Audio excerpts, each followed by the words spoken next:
Welcome to my journey through the enchanting kingdom of Bhutan. This remote Himalayan country remains a hidden gem to many travellers, but offers an amazing experience for those who can make it here.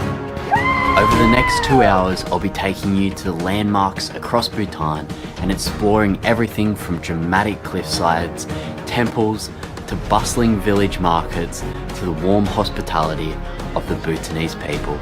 So nice, like going so out of their way, so kind. For international viewers, get ready to discover Bhutan's stunning natural sights, relaxing Buddhist culture, and their sustainable way of life. You'll see why it is called the land of happiness.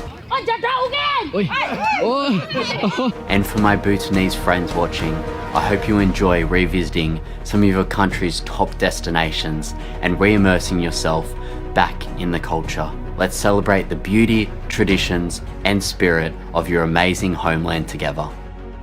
The adventure begins now. We are going back to Bhutan.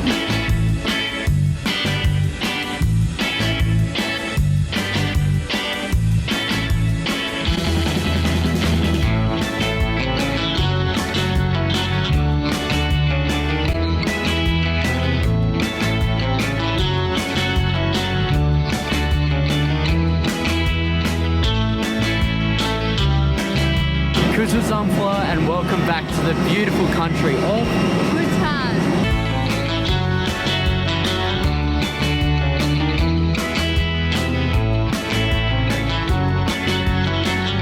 Okay, so I just got through then. Sophia's just getting her visa check. Honestly, no other country at the visa point do they ask me how was my flight.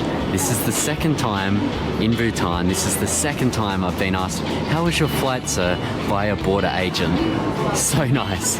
What a welcome into the country. And once again, we have the very famous baggage carousel here with the beautiful monastery here in the middle. So amazing. We've already got through immigration. Now we'll meet our new friends, our guide and the driver. Okay, let's go. Wow, we are stepping out into the beautiful What a Bhutan. lovely weather. So nice weather, right? Hello, how are you? Welcome back. Thank you so much. Thank you. Welcome back. Thank you. Okay, we're off. This is our driver, is it? Yes, Yes. I'm Singh. Nice to meet you, Jack. Wow, a lovely warm welcome. How good is that? I'm so excited to explore over the next little bit. Feels good to breathe. Oh, it's nice. The air is so fresh. Sophie's been given her pillow like a queen. Yeah. And I'm gonna put it here like a king. So, cheering. So today we're going to Tiger's Nest. Yeah, first we'll go for lunch, then after that, so we'll go for Tiger's Nest. Okay, cool.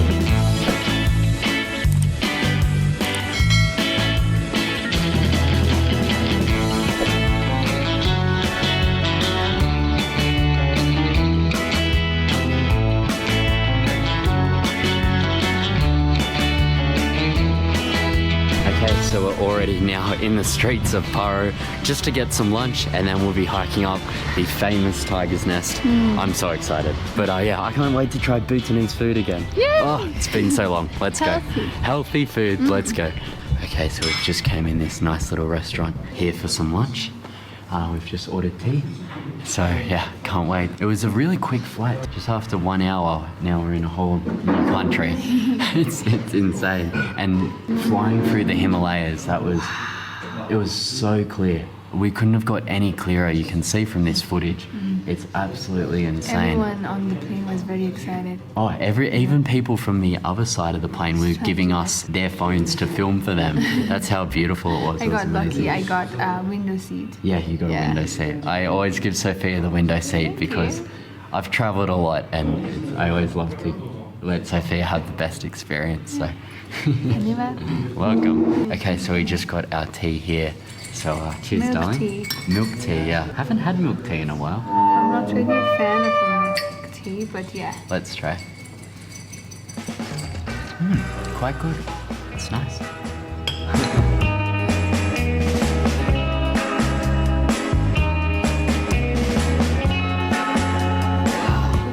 I forgot how fresh the food was here. Right? Always like lovely vegetables and like wholesome meat. Very healthy. Okay, so we just finished up our food. I'm quite full, but not mega full because I didn't want to overeat. And we've also got banana here too. Oh, that's yum. For those of you wondering why I'm not wearing my Go, Sophie's not wearing her Kira, is because this time we're going to buy new Go and Kiras. And we're probably going to do that tonight or tomorrow morning. So apologies if you were expecting it in this vlog, but the next vlog, you'll definitely be seeing that. Cheering, how long have you been a guide for? Almost 9 years now. Oh, wow. Started about 2015 onwards. Okay. And you like your job? Yeah, I do enjoy. I get to meet with different kinds of people. We're so glad to have you as our guide. You sound very professional and awesome. So two of us, we are also glad to receive you as our guests here in Bhutan. Thank you. Also, I want to say a big thank you to Mercury Bhutan Travels for organizing our trip and getting the best guide and drivers. They're just amazing. They're just amazing. So a big thank you to them. And if you're planning a trip here in Bhutan, definitely check them out. I'll leave a link in the description if you want to use them.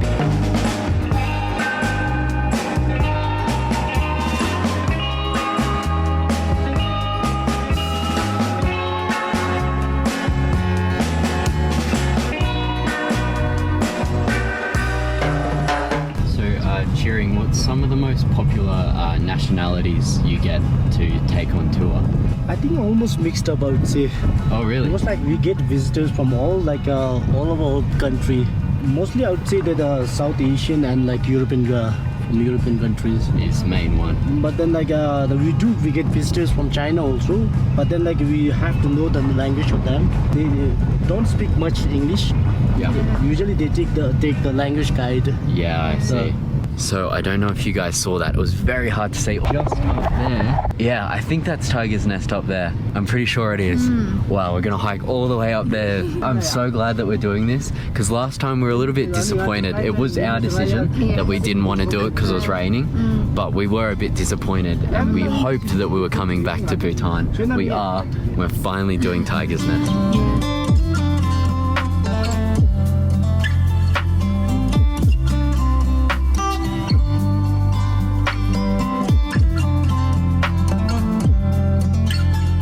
So we've just arrived to Tiger's Nest. Ready to go? Ready to go. As you can see here from this footage, we can actually see it up here through the trees. It's around 3,000 feet 3,000 above feet. the valley. Wow. Yeah. Okay, and it takes 1.5 hours up, then 1.5 hours back. But it depends. I think 1 hour back. 1 hour back. Yeah. Depends how fast or slow we walk. So yeah, let's go. Cheering, how many times have you been up Tiger Nest? I think 1,000 times, right? May not be 1,000, maybe like close to 100, I feel. Really? 100 Because times? like most Wow. of the guests who visit Bhutan, so they don't miss the Tiger's Nest. No. Only if you have like elderly people, Yeah. for them, yeah, we can. It's a bit tricky. Yeah. Also, another note is, for those of you who don't want to walk all the way up, you can actually get a horse halfway up, and then you walk the other half, and then when you come back down, you can get it back down. But we're not going to do that today. We're going to use these good old legs right here. Beautiful horse. You rest here, we'll walk, okay? Wow, so already we can see it from here. Wow, we didn't see that last time because it was cloudy. Yeah, it was Oh my god. cloudy. This whole trek we're gonna have a beautiful view of it. Alright, let's go.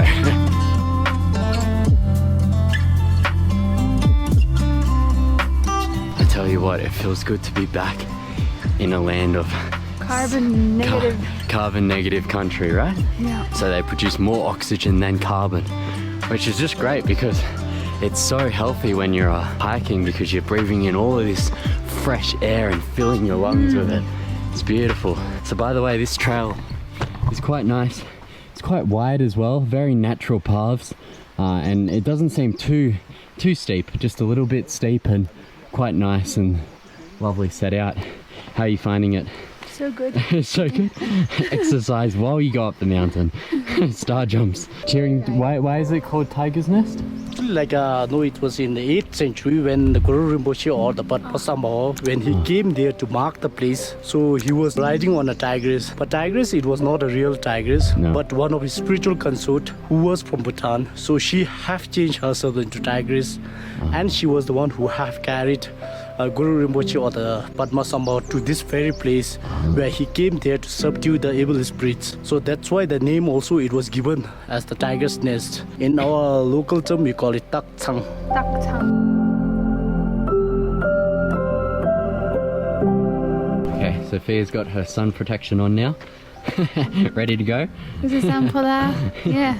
Looking good. Yeah, we both took our jackets off because already, we're getting heated up. But when we go inside the tiger's nest, inside the temple there, we'll put all of our clothes back on for respect because we have to be fully covered. It's a very respectful place. And on that, actually, Buddhist people alike travel sometimes thousands of miles on a pilgrimage and walk up here just to come to Tiger's Nest. So we're very, very lucky to be able to share this experience with you because for some people, this is a once-in-a-lifetime thing.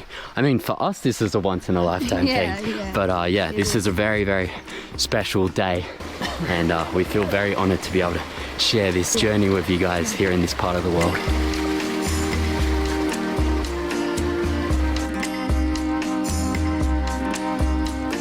So what's the story behind that flower? So that's rhododendron. It's called Lali Guras in Nepali. So it's the national flower of Nepal. Wow. Yeah. And you can eat it? Yeah. You Really? just, like suck onto it. Oh, you suck out the nectar? Yes. Oh, you can't eat the leaf? I think so. I think we can. We do eat Yeah. flowers also. Yeah. Wow, okay.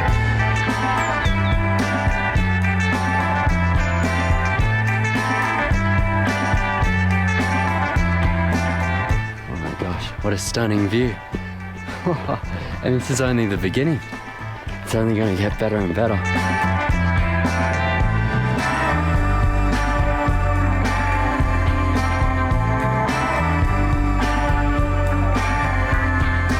So we've only been hiking for 20 minutes and Sophia says to me already, has it already been 1 hour?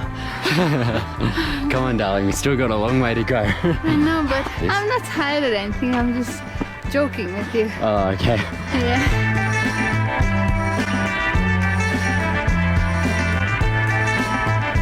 So that's the car park down there and we're all the way up here. So I think we've at least came halfway. I'm so proud of us. Yeah, see, we're doing well. We're almost there. We have. So there it is there. 103 years old, this tree. Yeah. Wow. It hasn't grown that tall to be 103. Maybe they don't grow that big. Yeah, I think it's just about flowers. Oh, many beautiful flowers on it, you can see. Wow. Not as beautiful as you, my darling. I'm so shy. You shy? Yeah.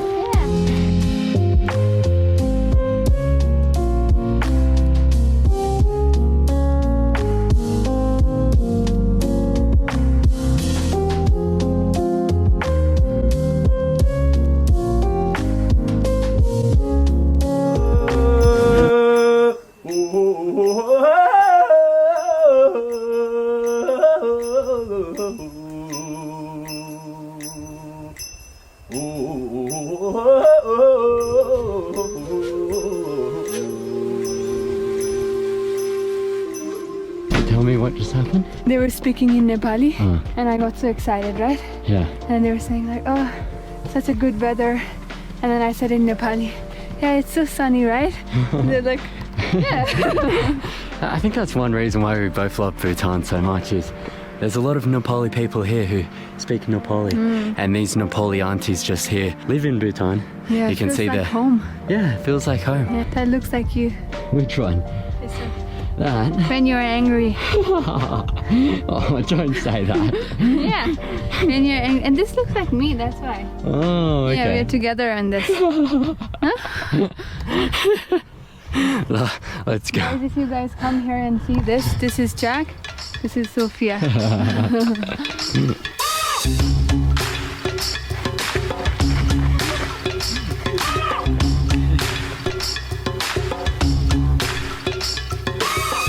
Wow. Hey guys. Welcome back to our YouTube channel. Yeah.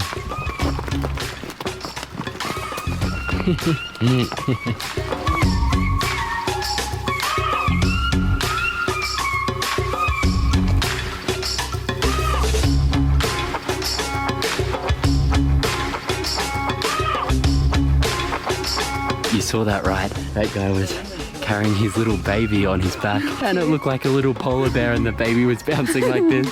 So yeah, fancy doing a trek up to Tiger's Nest with your baby and your 6-year-old kid. Oh, super dad. I want one. Yeah, we want one. Yeah. Coming to you soon. Joking, mum and dad. Sorry.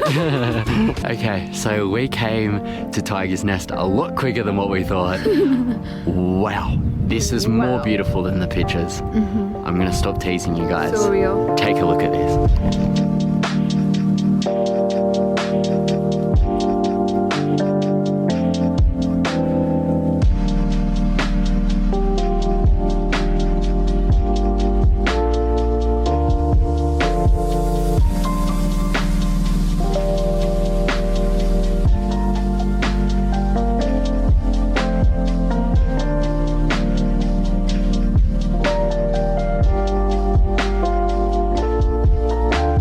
Looking at the amazing view, and Sonam here was just saying, oh, I've seen your videos, so it's very nice to run into subscribers when we're filming.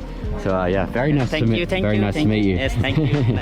Okay, so Chirin, could you just tell me a little bit about this Tiger's Nest? The Tiger's Nest itself, it was marked as the sacred land or the hidden land in the 8th century with Padmasambhava. And the temple itself, it was built only in the 17th century during the 4th secular ruler of Bhutan, during that time when we don't have a monarchy. Okay, so you might be wondering as well, how many monks actually live up here? Well, there's only not that many. 5 to 8 probably. Monks at one time will live and be caretakers of this temple, which, wow, what a place to work and wake up to in the morning, let me tell you. So yeah, they're the lucky ones. And then there's some other little monasteries and gumbas around here where there's maybe 20 to 30 monks. But yeah, not that many monks actually stay here, if you're wondering that. So we are just a few steps away to reach our destination. Wow, All of this hiking, walk, everything was so worth it. So worth it, right?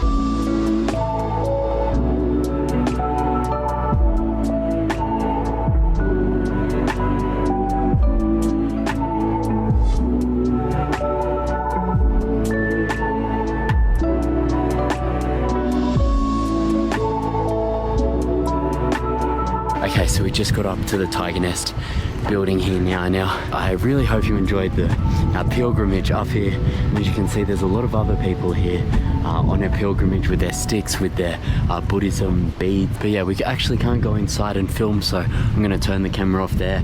We'll film a few bits coming down. But yeah, ultimately, this is our experience here in Tiger's Nest. Our first day back in the beautiful country of Bhutan. Which we will remember forever, this hiking. Absolutely, this is a once-in-a-lifetime Magical. memory. Okay, so this is the entry now. So beyond this point we can't film, but this is what the buildings look like close up, so we got to put our camera in there. So yeah, see you guys down there. Okay, so we just ran into another subscriber here. What's your good name? I'm Tandin. Tandin, lovely to meet you.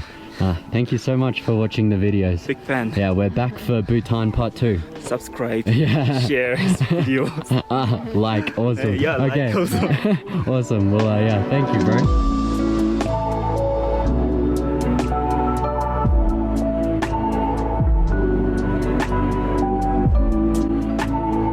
Okay, we made it. We made it, guys. I look like a bird's nest. We made it down. Oh my gosh. We did it. We did it. Wow, we passed so many people coming back, and we were very proud of ourselves because it's not easy. No. And I think when we go and do Everest, it's going to be very hard. Right. And we've realized For how... the first 18 minutes, like 18 to 20 minutes, I was like, oh, I'm tired, I'm exhausted, but I wasn't. Like, it was just, we were very lazy. Yeah, and it's it's just all in your head. Yeah, so once you push through and the adrenaline kicks in, you'll be all good. So now what we're going to do is go and buy our ko and kira, and then checking into our hotel, have some dinner, and yeah, should be a good day. Well, I'm hungry too, so yeah, let's go now.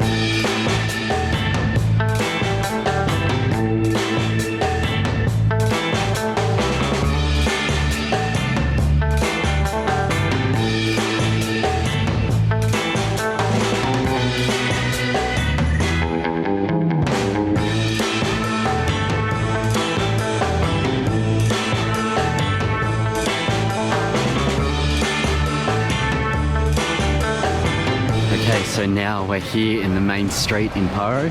We just got to find a Go and Kira shop to get us all set up. So yeah, we're gonna look really, really local very soon. I'm so excited. Okay, so we're just looking at what different patterns we want. We're just looking at these ones, the one color, but they didn't really have the colors that I was thinking. So we'll see the pattern ones. It's hard to choose when there's so many options.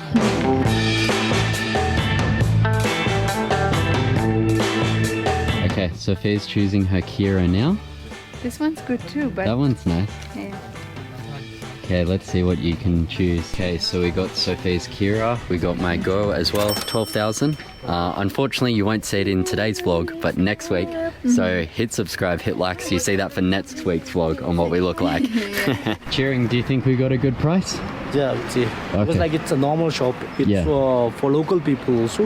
We are Okay. buying from. You have seen the locals. also listing there. Yeah. It's same price for even for the local people. Yeah, wow. Yeah. Okay. How often would you get a new Go? Every like 6-7 months. Okay. We try to buy one.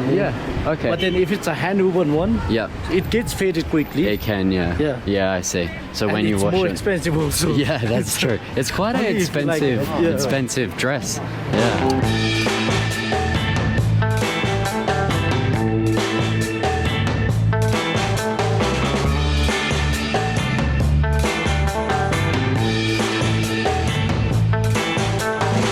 Okay, so we've just arrived here at the Tiger's Nest camp after a long travel day.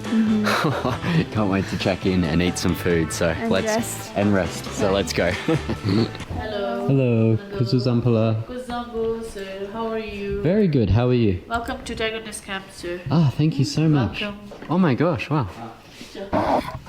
Wow, you can see here. Oh, they're building a wood fire, and it looks like that they have tents as well. I wonder if we're staying in the tents. Wow. Damn, this looks like a good fire. Pine cones, wood, some random bamboo. I want to build something like this. Yeah, this looks nice, right? Yeah. So Sophia and I's dream is to one day build our own mini hotel or Airbnb or something like that. And this is like great inspiration, I should say. Yeah, this place is really, really nice. I'll leave a link in the description. Not sponsored, but look at this little statue here. Looks like a goat made out of human goat or something. So they've just given us some welcome tea here while our room gets ready. Look at the cup. Cheers, darling. Cheers. Wow, so fire's going now. Wow, looks good. Professional.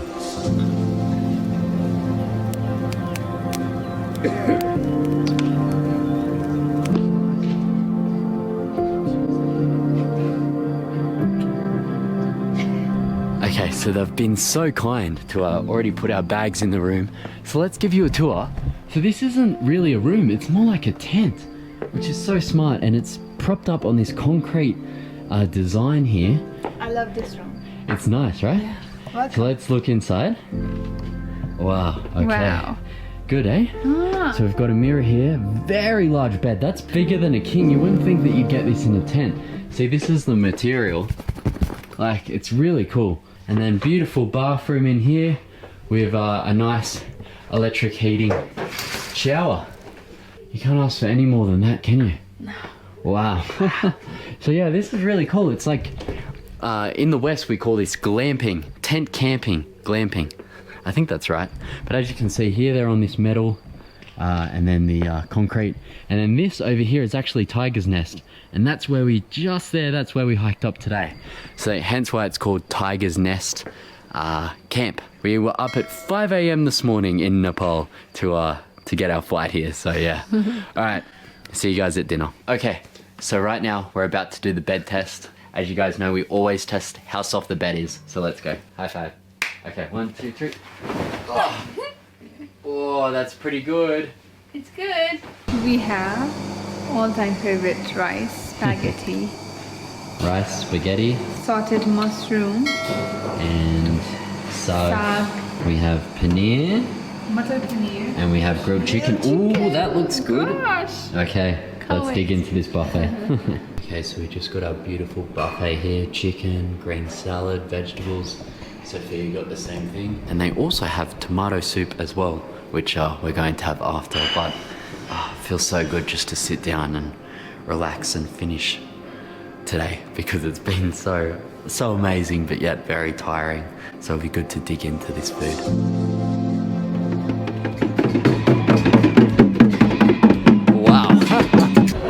Wow. Okay, nice. Okay. Whoa. Good. Whoa. Oh. They're trying to take Sophia. No. No. She's mine.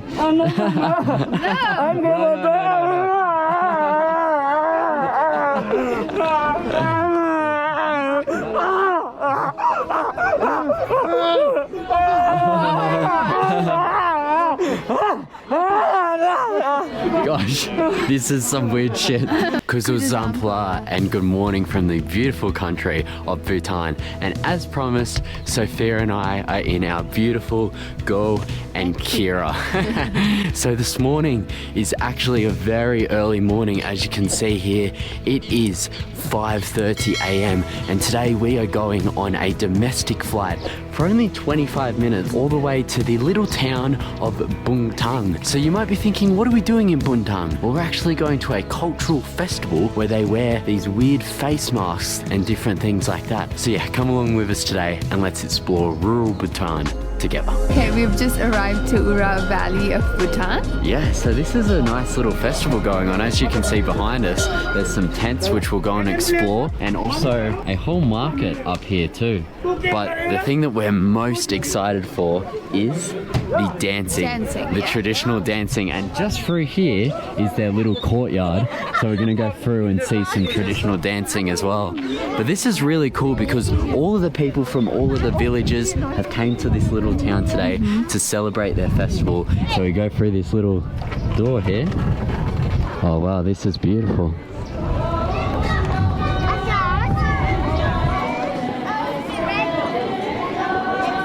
They're singing as well. Yeah. Yeah. What do you think of this? So different, amazing. Wow.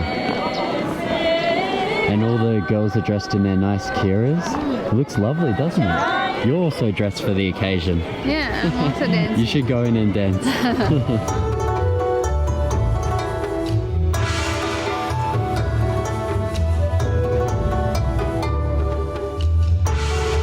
Hey everyone. Today we're looking at the Road Runner carry-on bag from Level 8 Cases. Perfect for those who love to travel like us. Sophia and I take this bag everywhere on all of our trips. This carry-on bag isn't just about looks and practicality. It also has really cool features like sleeves for laptops and tablets and protected by a tough polycarbonate shell. It's weather and scratch resistant and comes with a TSA approved dual locking system. Weighing in at just under 9.5 pounds and offering 38 litres of space, it is designed to fit in any overhead bin while easily giving you plenty of room for all your essentials. Some type of game. Hello, Kuzu Zampala. The kids are playing some type of gambling game. Naughty kids. But this is cool. They have all different knickknacks and different Buddhism things and everything. I'm going to do some Bhutanese gambling. I'm good. Okay. What do I do? What do I do? Okay. 9. Yeah. And where? The board. Okay.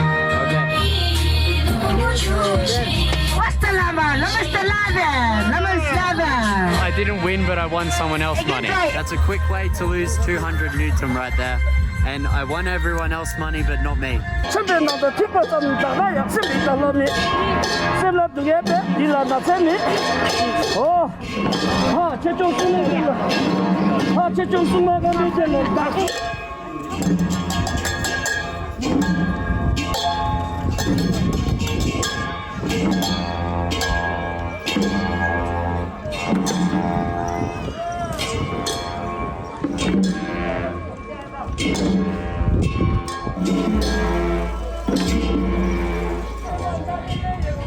So we just finished up there in the dzong right there, and yeah, it was very interesting to hear all the perspectives from that Buddhism scholar. And it was interesting, he was saying that the phallus, the penis, isn't necessarily Buddhist, but pre-Buddhist times, and now it's sort of been integrated into the festival and into the culture here.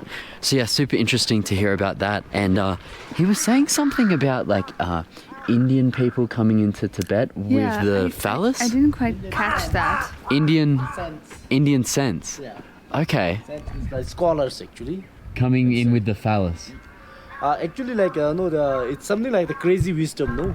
Okay. What we say is like we have the Indian Buddhist scholars who have brought Buddhism from India to Tibet.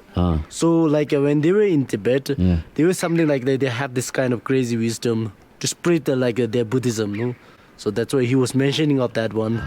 Okay, I understand. Super interesting. Yeah. To hear that. So I guess maybe that explains a little bit of what we experienced before. So are you tipsy?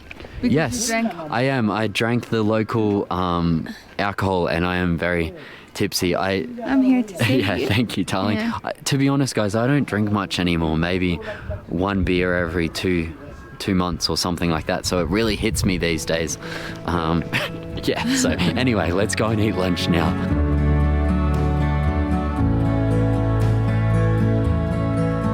So cheering, this is their house that we're eating in. Yeah. Wow. It's Okay. a farmhouse. And this is a Bhutanese gate. Yeah. It's okay, we can step over this. This is good. You okay, darling? Yeah. Yes. Nice. Okay, so we're just at the local little house here. So they have the tiny kittens. Hello. Oh, so they're just cooking lunch here. Wow, awesome. Cheers. Cheers. I like that. It's good. And they've also given us this cracker here, so let's try this. Oh, that's nice.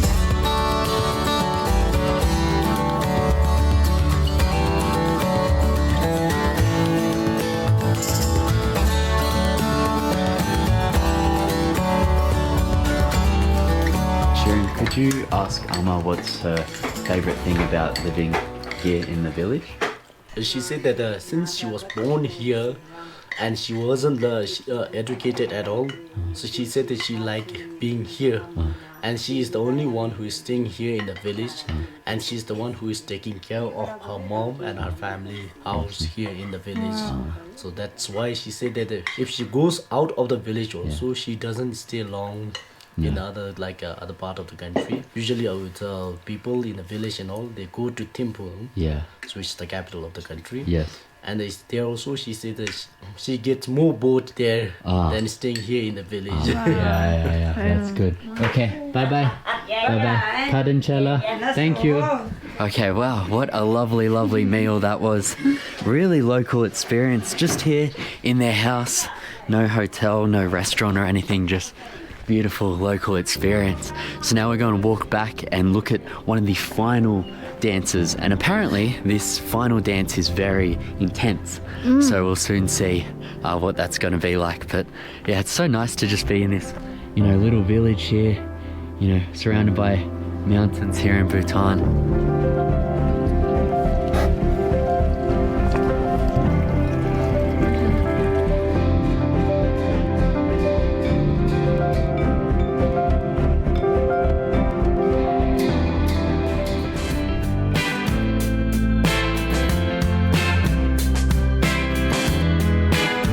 Even in Bhutan, all people help out of all ages. Kuzuzampala ama.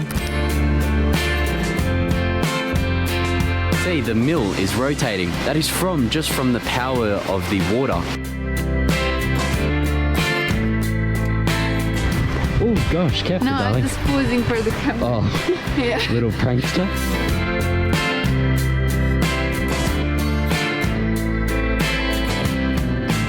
Heaven, guys. He's heaven, yeah. Okay, so we've just came into the bee factory.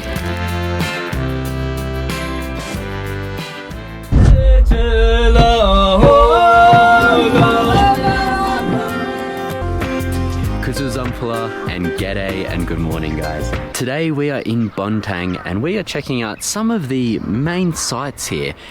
First on the list today is one of the temples here that was the first temple that was built in the 17th century. And this temple is so special, this area. This is where the Guru Rinpoche, also known as the second Buddha, sat and meditated in on top of a rock, and he meditated there for so long that there's an imprint in the rock from him sitting.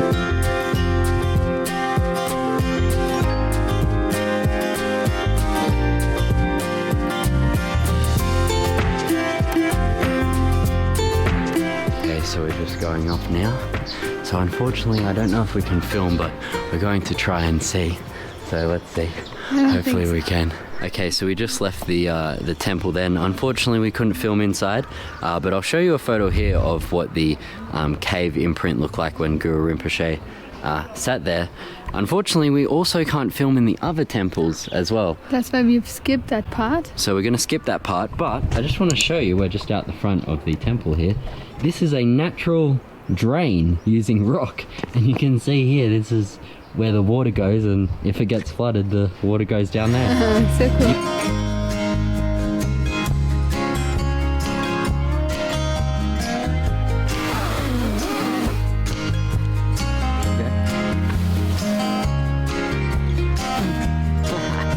So our first little random stop of today, how they build houses in Bhutan. I'm really interested to know. Same. Yeah. Because all of their houses look the same, and I feel like they have to follow a design code. One thing I really love about Bhutan is they're very sustainable. So they still manage to keep 70% of their land covered in natural forest, but yet every year they cut down a certain number of trees, and every year they grow a certain number of trees. Yeah, the balance. The balance. So we can see here, this is the start of a frame of a house, and all of this is pine, from pine trees just like this, and this is all being milled by these guys over here, and this is how they construct and how they build. Now over here we'll see a house that's more completed, and we'll go over there in a second. But yeah, it's super Very beautiful, right? very beautiful. Yeah. All natural raw materials. Everything's eco-friendly, right? And then here they have the different stones, so it looks like some type of sandstone here, then rocks from the riverbed, and then also more wood here, which looks to be drying in the sun. Just like this as well, this looks like that this has been freshly milled. You can see the sawdust on the bottom, so they must have had the milling machine before. You can see that this hasn't been treated yet with any lacquer or anything, and this is just drying out, because what happens is when you first cut timber, it's extremely fresh, so it needs to be dried out for a little bit before you can use it for construction, because it has so much moisture in it. Right. So yeah, super fascinating. So You know much about it. I do, yeah. I used to work with timber quite a lot. No. All of this here is just to build the one house, and then when they finish, they'll move on to the next place. Right. So let's go and look at this one house now and see what we can find. So I believe labor in Bhutan is done by actually three different people from 3 different countries. You have the Bhutanese, you have Nepali Bhutanese people, you also have Indian construction workers as well, which what we learnt last time. So you can see here that they're using the stone and the wood as well, the same wood that the workers were just working on for the window frames and the door frames. And then all of that wood that was laid out there will be used for the construction of the roof and the walls as well. So yeah, super fascinating. So you can see here, this is the round stone, and this might be from, you know, the river rocks or something like that. And then you can see here that this was once rounded, but now it's being turned into a brick. And you can see how beautiful finish that is. So they turn it into a brick, and then it gets put, and with cement, gets put into here. So how amazing is that? All raw materials, literally from the river, from the trees. Yeah, it's pretty cool. Turing, would you say that even though the materials are easily accessible from Bhutan, is it still expensive to build a house? Actually, like it depends upon what kind of house we are building. If it's only for the family house and all, it's not really that expensive. But then, like if you're building for like commercial buildings for renting the apartments and all, for them, yes, I would say that More since they're building the bigger ones, it's more expensive. So yeah, it's really interesting to see that how different it's done here in Bhutan. But because in Nepal, it's like you can build anything, like any kind of architecture or any kind of design, but here it has to be a specific design. And in future I would want to build something like this, which is more eco-friendly and natural like this, non-toxic, I'd say, because I think like Bhutan, they don't really use paint. It's all like natural and wood. Yeah, that's true. Yeah, That's a good so- observation. Yeah, like when we normally build house in Nepal or anywhere around the world, Yeah. like we shouldn't be staying there for at least 1 month because of the strong smell, right? Yeah. But something like this and something like rammed earth, Yeah, and natural. yeah, natural is really good. Yeah, that's true. And I think natural always lasts for longer. You see like buildings, like old buildings, right? Really old buildings. And what are they made of? Natural material. So it's interesting. I really do think that natural material lasts longer because you really see it. Concrete cracks. Right, that's true. Yeah. So even in Bhutan, all people help out of all ages. Kuzuzampala Ama. And we've even got Amma here. She's preparing some firewood or something like that. So even Amma is doing her part as well, which is awesome. She's I want to be like her. Yeah. Seriously. Yeah, What? when I grow old. goals, right? Yeah. Yeah. Wow. She's doing so well. Oh. She's asking that if you can come to and visit her house and have a tea. Oh wow. Wow, that's very kind. Her home is quite far, Yeah. so yeah, maybe next time. Maybe next But time. very kind of her Yeah. to invite us. Yeah, thank you, Amma, for inviting us for tea. That's really lovely. Yeah, very generous. Yeah, wow, see such lovely people. And this is what I love about this vlog today. We're stopping in random places, unplanned, talking to the people of Bhutan, finding out different things. This is a real raw insight that you wouldn't see that much because this isn't a main tourist site, is it? No. This is just everyday life and Right. that's beautiful.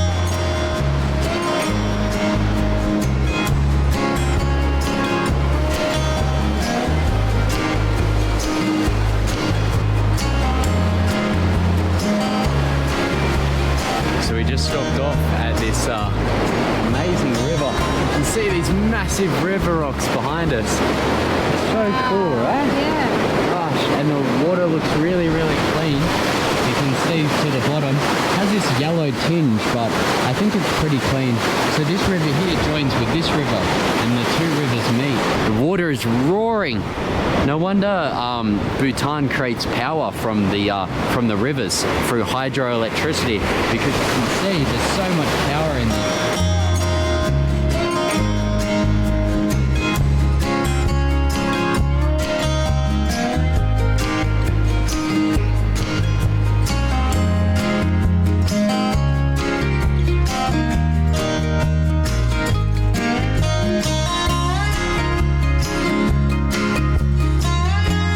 Okay, so right now we're just at another temple here. But one thing that's like really interesting, and Chering, you might be able to help us with this. What is this like spinning thing?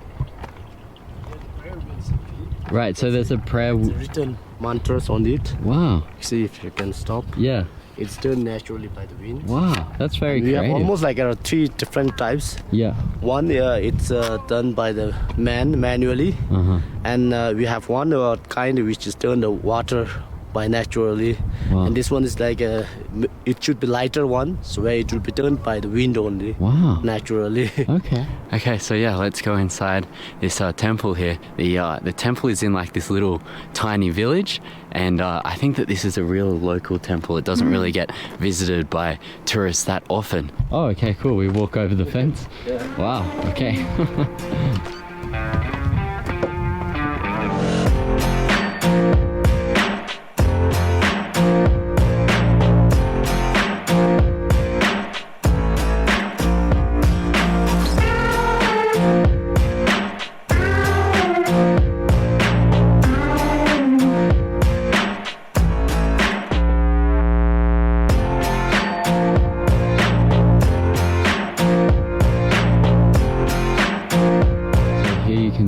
these are the arms that were welded in the 15th and 16th century by the people here who were building the temple. So you can see it's still in really, really good shape.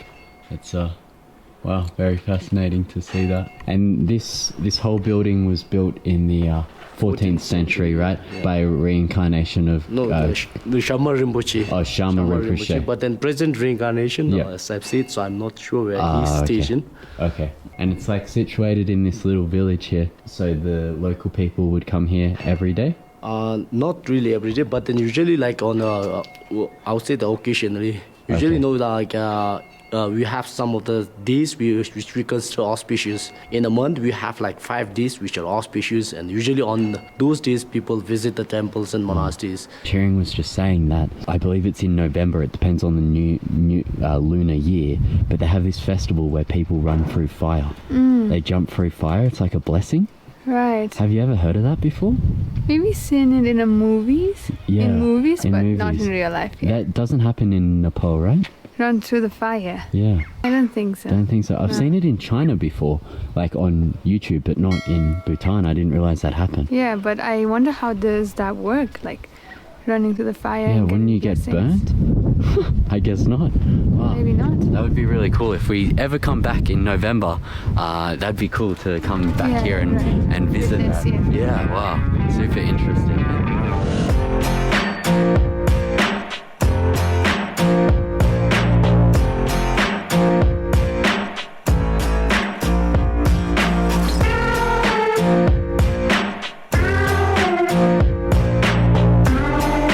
I don't know if you can see that, but the water's coming out of the penis right there. Only in Bhutan. Okay, so we just arrived to the temple that we're going to hike up to there. It's actually a half an hour hike. Is it? Yeah. This looks so near. I know, like right? Maybe 15 minutes. I think it's because it's so steep. Yeah. So we're going up there to visit a monk. And he's going to give us information about this valley, about the temple. Yeah, so should be good. Let's go.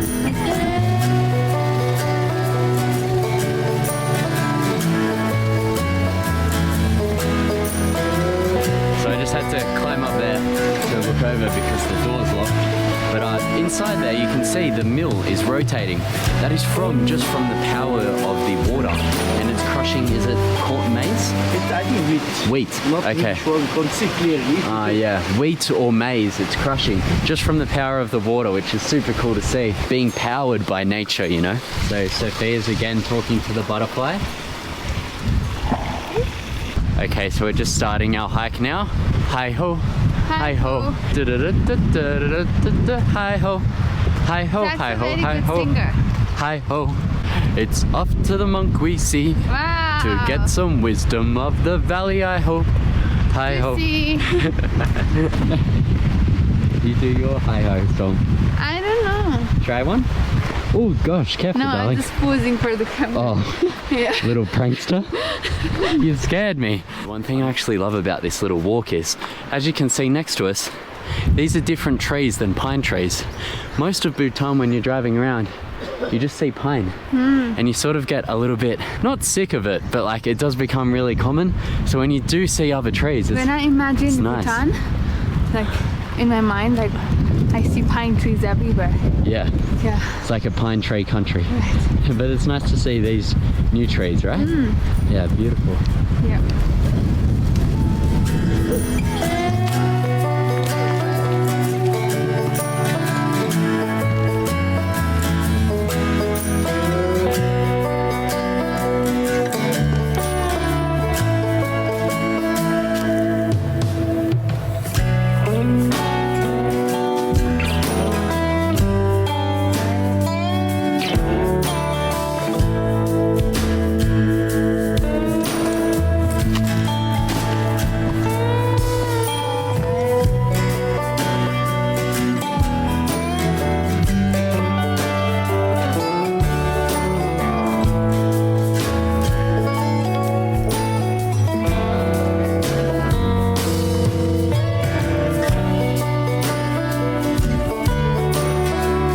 Question for you. Give me 2 words about the nature. 2 words. Yeah, just like simple. Alive, Mm-hmm. right? And God's handprint. That's 3 words. How? Oh, sorry. Alive, miracle. Yeah. You have to say 2 words. Oh, calm and free. Yeah.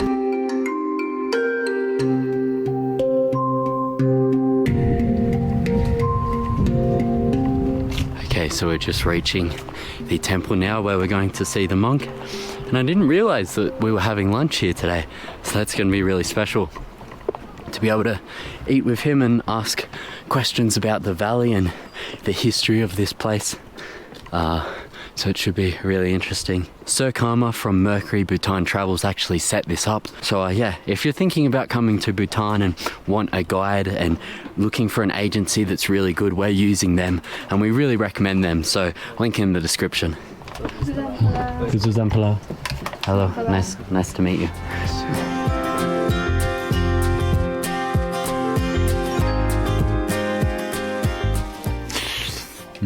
Yum, watermelon. त्यो food race भन्नेहरु छ नि त्यो food race हरु त लाग्छ छैन तपाईको फिल्ममा छ having a lunch in the temple. Yeah. This doesn't normally happen.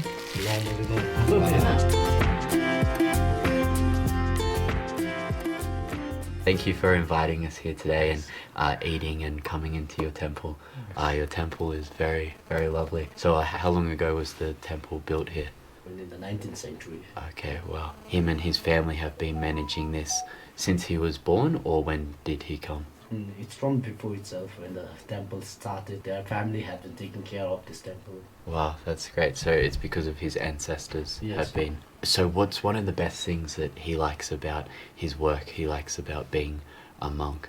So he has been doing praying, then making the offerings in the altar and all, and away from that, maintaining of the cleanliness of the area is that's his best part. Away from his religious practices that you have. So now I have a bit of a deeper question, and I want to try and gain an understanding. So, for example, in Christianity or even in Islam, right? People practice the religion, but then they go out into their normal world, they do some work and they interact with many people and they go to this shop or do some farming or whatever, and their teachings they project outwards onto society. So I try to understand, if someone is a monk and they're doing all the meditation their whole life and they're living here, without being disrespectful, but what I'm trying to understand, what is the point of doing that? Because as far as I understand, there's not an afterlife. So in Buddhism, so from what other people have told me, so why, I guess. You mean afterlife? Yeah, I've talked to some monks before, they say that there's no afterlife. No, we have afterlife. You do have afterlife? Buddhism, we do have. Okay. Everyone believes that there is afterlife. Is it? Okay. It's, I think maybe Okay. I'm not sure Okay. who was the monk. Because the monk I was talking to, he said that it was just gaining nirvana and not so much about the spiritual aspect, and that was at its core, but it's hard to it's hard to explain. Yeah. The main reason for doing the meditation and all is you cannot control your mind. You cannot keep your mind always with you. It's something like taming your mind. If when you are doing the meditation, you can control your mind so that the mind doesn't disturbs you after that. And for the afterlife, so we as a Buddhist, I would say that we always believe that we have next life. The afterlife is reincarnation. Reincarnation is something like when the higher masters or lamas, when they are reborn, so it's something like reincarnation. Okay. But for the normal people and all, so the term we call it, we always use the reborn. People say that Buddha isn't God, right? So when the monks are doing the meditation, it's I've had a monk tell me before that they're not praying to Buddha. Is he praying to Buddha, or is he meditating within to trying to reach nirvana? I'm trying to understand, because every people I ask, it's a different answer. By praying in the Buddha, so it doesn't mean that we will gain the enlightenment. We have to practice ourselves. Whatever we have, the statues and all, it is just to show to the people that there has been Buddha, and these are something the works that were done by the Buddha. That's great. So finally, we just want to say thank you for answering these questions. We know that the questions might be a bit intense or a bit hard. We don't mean to do that, but I think a lot of people out there may be wondering these questions, so that's why we asked them today. Yeah. It's silky. No worries. Okay. Well, thank you very much. Thank you. Oh my gosh, look at this view. So this is just off where we were, just in the little temple there. So yeah, that was a really, really good interview. I just wanted to ask, the in-depth questions that I think you guys would be wondering as well, about marriage, about afterlife, about all of these things in Buddhism that sometimes you don't get the clearest answers on. So I hope you like that, because also I'm sure that you would agree, darling, Bhutan is a very Buddhist country. So not only with the culture, but it's the Buddhism religion, if you would say, is very integrated here. So I think it'd be interesting for the viewers to watch that. But yeah, anyway, look at this beautiful view. Look at beautiful Sophia. She's looking so nice today, darling. you. You look really lovely. This is my mom's cholo. Oh, is it? Yeah. So this is from Nepal. This is from Nepal. This is from Bhutan. Awesome. Half. Yes. So we're just going to go up the stairs here. It's just cool because it's like carved in the side of the mountain. Have a look.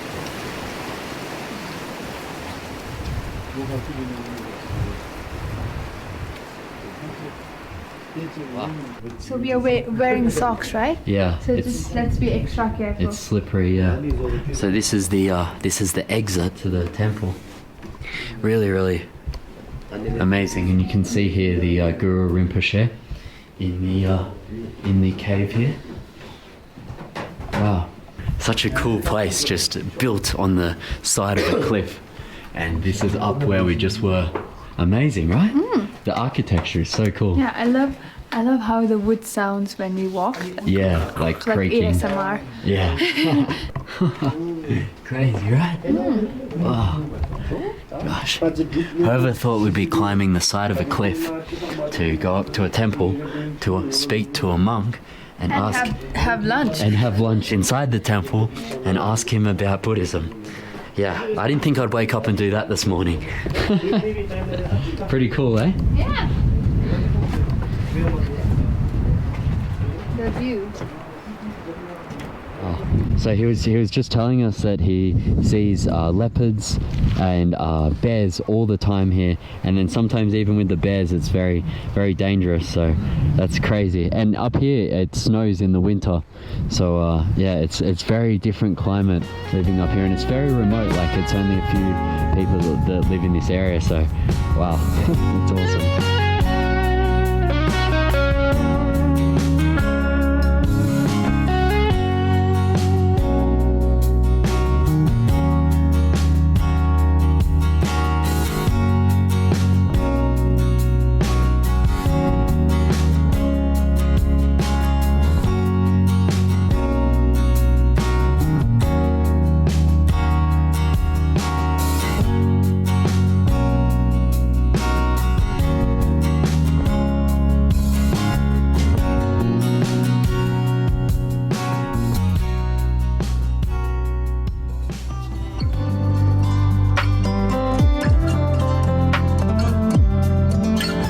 Just came up to this pass on the very top of this hill, and what we're looking for is the yak herders, and they're quite nomadic people. They live in these little huts with their yaks, and they herd their yaks around, and Let's go and find them. we want to go find them to ask them some questions about the yaks. Just going up to their tent now. Hopefully they're quite friendly people. There's dogs over there, so they're just tying up the dogs before we go and approach. So we're about to visit their little home. Do they look after yaks? Yeah. Yeah? Hello. Gosh. Gosh, that's scary. This is Zampala. The yak is coming too. What do we do? Okay. It's okay. I'm a So bit scared. It's alright. So this is all happening now. The yak is just over here, and the dogs are barking very, very furiously. I think we might have to leave. Yeah, let's go. This is the herder here of this yak, and this is their house that they live in. So they're quite nomadic people, aren't they? Oh, yeah. So Very interesting. So she's saying that we can't go in. Oh, we because can't. like they are packing their things, and tomorrow they will moving up. Oh, no worries. They have around 70 yaks. Wow, 70. And where are they? They're all in the forest right now. So, How do they find them? so they have like after around 4:35, they go in search of the yak and they're bringing it together nearby their camp. Is it very hard work to do that? Yes, it is actually. Yeah, wow. Maybe there are like other animals there and maybe they'd attack them or no? It happens. Yeah. Wow. So last time they are like they're not sure whether it's leopard or a tiger, so they have like killed one yak and they could get only this the skin of the yak here. You okay. can a small piece only. You Wow. can see there. And one last question. Wouldn't it be easier to build a fence and put them all here? Why did they let them roam? No, they say they can't. Yeah. Because like it would be like too small for them. Yeah, I For see. this, Okay. And what are they doing here? What's this for? this are for weaving the baskets. Oh, and for the all. baskets. Okay. So from here you can see he's making the milk and cheese. Yeah, so as you can see, they're actually moving today, so they're very, very busy. So I think we should go. Karinchela. Taste of yak, like Milk? the buttermilk. Oh yeah, sure. That would be great. Yeah, thank you. Just before we leave, we're gonna have a taste. Of the yak's buttermilk. Yeah, carpet. Oh wow. Yak carpet. Okay. Wow. Do you want to sit down, darling? Yeah. Wow. Okay, yak carpet. Wow. What an experience this is. Yeah. Wow, this is the yak hide. You can see that there. That's the skin. And this is the fur. Wow, that's amazing, isn't it? How cool is this? Sitting with yak farmers in Bhutan on the yak carpet. About to drink some yak buttermilk. Wow, so cool. And the dogs have calmed down now since we've sat down. They're all calm. Oh wow, thank you. Wow. Oh, it's like yoga. 아주 송아지가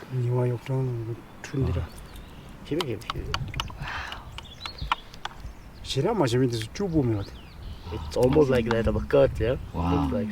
Wow, you can't get much fresher than this, can you? Oh my gosh. 아주 낙다가 아주 가라. Okay, let's taste this.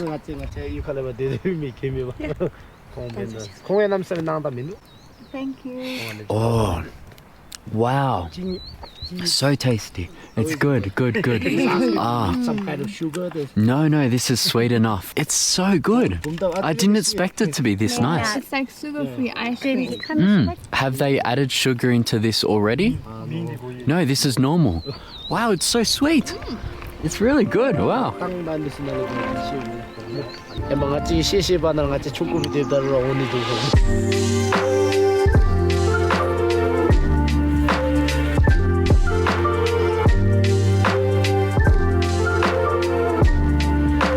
So I was just asking Cheering if it's culturally okay to give her something for her time, so that's what we're going to do.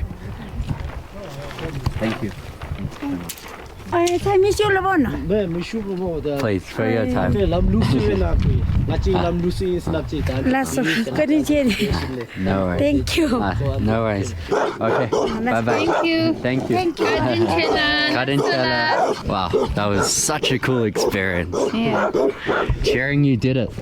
High five. We did it. We did it. This is the main thing we wanted to do, and we just did it. Oh wow. Oh wow, thank you so much. You want to take this down? Wow.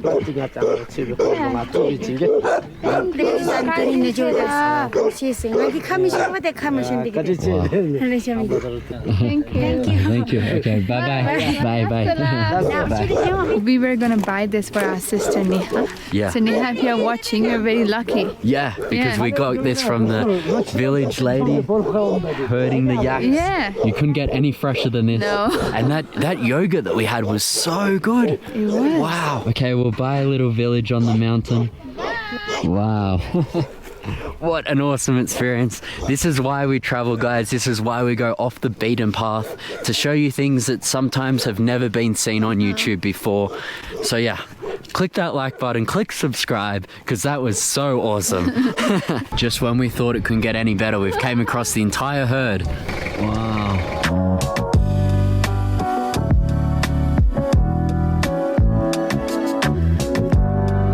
some little yaks right here. And this is another yak with the baby. Hi. Wow.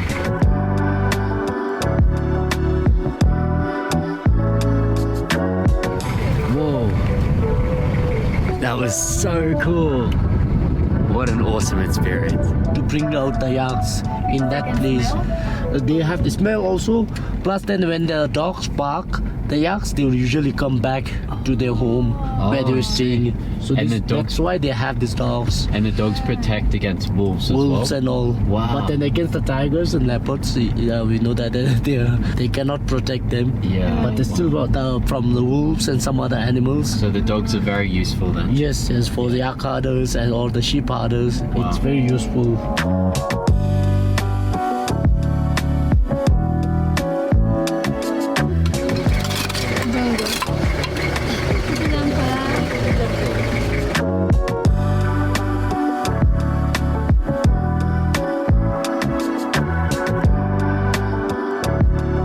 Okay, so we are now out the front of the largest dzong in all of Bhutan. Bhutan. Right in the center of Bhutan. If you look on Google Maps right now and zoom in, we are literally right in the center where it says Bhutan.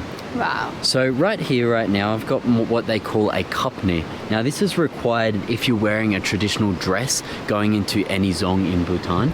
Now, Sophia would normally have to wear, it's sort of like a pointed flag. I'm not sure of the name, but anyone wearing Bhutanese kira needs to wear this if they're a woman. But Sophia has her Nepali traditional dress on, so hopefully it should be fine.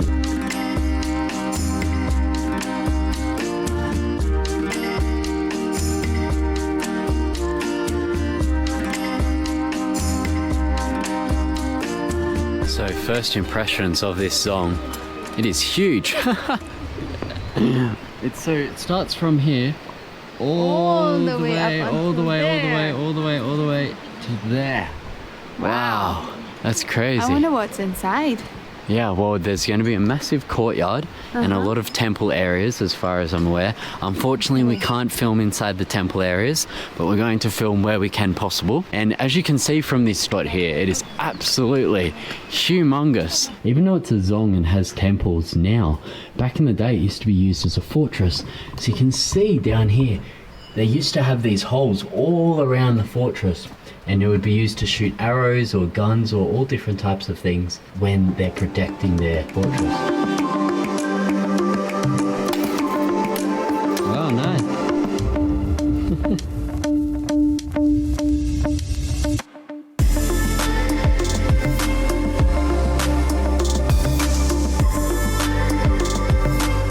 Quite funny, these dzongs aren't just used for temples, they're also used for government offices. So you can see here they have the Royal Government of Bhutan, Administration and Finance Services. And then just here, you have the Buddhism temple. So sometimes it gets really mixed in. In most dzongs, like one half is the temple, the other half is the government building. But this one, it's all mixed in. But yeah, super fascinating. I believe even monks live in this building just across from where the government workers work. So yeah, it's super, super interesting to see that. And then You have the beautiful flag of Bhutan just here. and the views here are absolutely amazing. Look at this. Wow. I tell you what, if I was a king 300-400 years ago and I wanted to build a fortress, this definitely is the view I'd want to be seeing. So it makes sense why they built it here.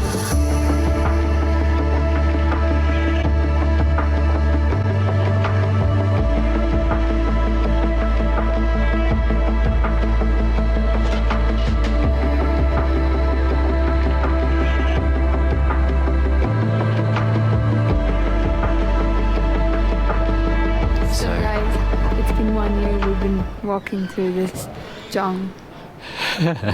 Yeah, it's pretty long. The whole entire structure is huge. And as Sophie's just jokingly saying, we've already been walking for a year. It's massive. This is one of the coolest dzongs I've ever been in. I just can't fathom a structure this big. It's absolutely insane, right? Yeah, it's crazy.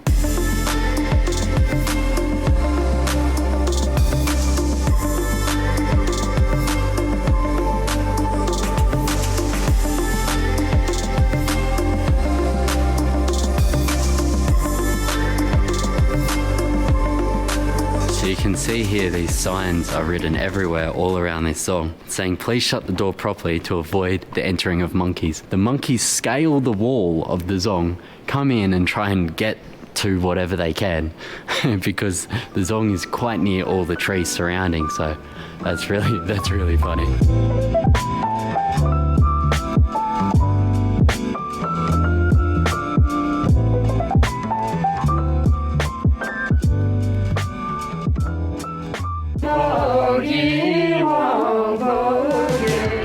Be a village girl. You want to be a village girl? Yeah. Come on, let's go. Let's go. So you can see the size of the stone. Yeah. Like massive. Whoa. Talk about animal heaven. So we're about to join them in the traditional dance.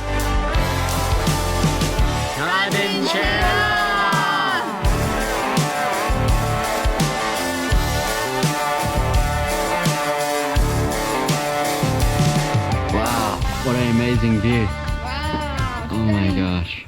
This morning we're just checking out and going to have breakfast at the lovely hotel of Yangkil. I hope I'm saying that right. This place is absolutely beautiful, and as you can see from these shots here, it's like perched on the side of a hill. It's stunning, right?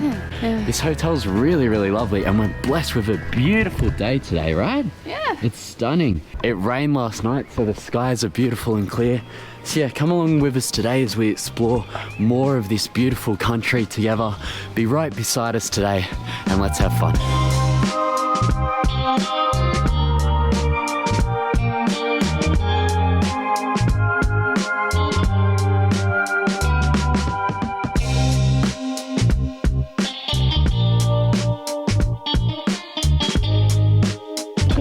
And how am I meant to do it?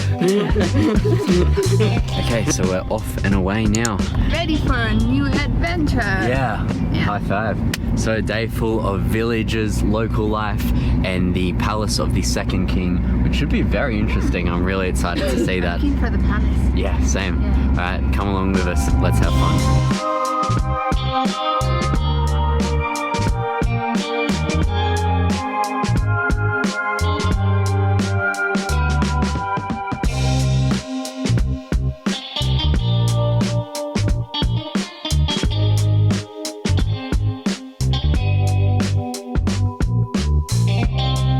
Okay, so we've just stopped to this little village as we were driving through, and they're actually preparing the wheat, right? I think barley. Barley, yeah. Kuzuzampala They are getting the help from the cars From who are the traveling cars. on the road.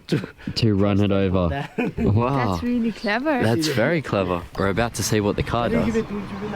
As you can see, yeah, the car just runs over it.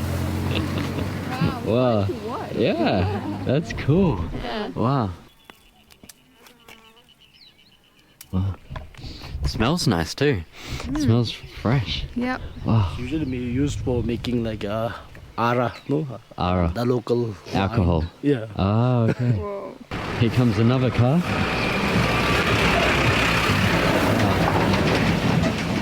And this is what they have collected Yeah. from here. So this is what they'll use. Wow. Wow, that's awesome. Okay, Kardinchala. That's all. Bye-bye. Wow, that was so cool. Yeah. See, this is what I love, just these little experiences, driving through rural Bhutan, seeing the village. I just love seeing this because it makes me feel like it just brings you back to the basics, right? It makes me feel like relaxed and just, it's so important to just enjoy life here. Like These guys are just sitting here listening to music.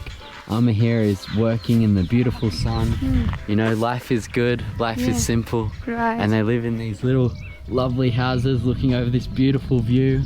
Okay, so we just came into the village down here and we're just gonna go for a little walk around, aren't we? Right. What way do you want to go? This way. This It's way? Clear. Okay, alright, you go first.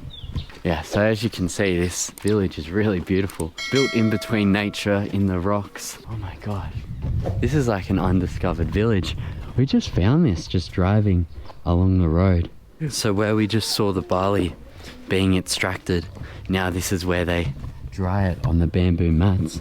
I want to be a village girl. You want to be a village girl? Yeah. Do all of these things. Should we buy land in Nepal and We can- already have a land in Nepal. We do have a land in Nepal. And should we build a house and have village? Let's do it.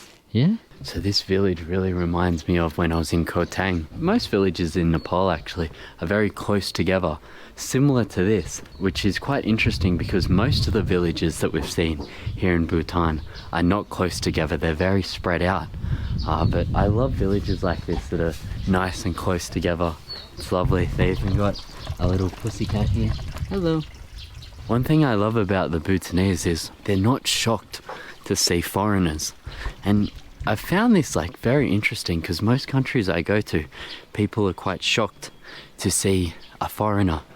But here it's very normal. People don't seem to bother too much, which is really nice actually. So this is the barley they have just harvested, and it's really interesting to see all of the process. And yeah, they're gonna prepare a alcohol and also powder out of it. You see, another thing I love as well is just how far all of these crop fields, I should say, go. You can see, as far as the eye can see, they've got all different crops growing. So this looks to be some type of vegetable here. You have more barley there and more different things down there. And I think even over there, they're growing something else different. So it's really awesome to see all of the agriculture being done in this area. And I think that's why all these people are living so close together.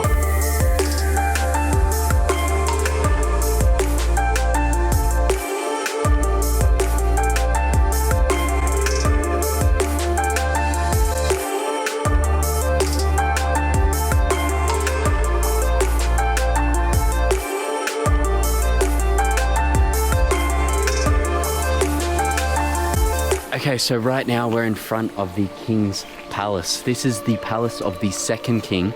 And you might see here, it's actually being restored. This is the old wood that was used. This is the old wood that has been ripped out and was used in the original construction of this building. You can see over here, there's these workers doing restoration with the new timber. We'll go and see them later. But right now, let's go inside and let's explore this king's palace and see what it has. Come on, let's go. Let's go. Whoa!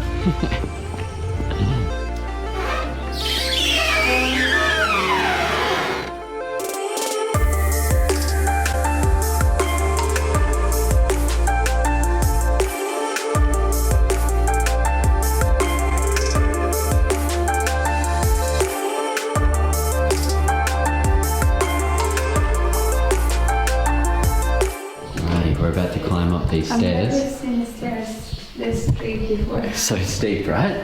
It's almost like a ladder. Okay, let's do this. Wow, that's my girl.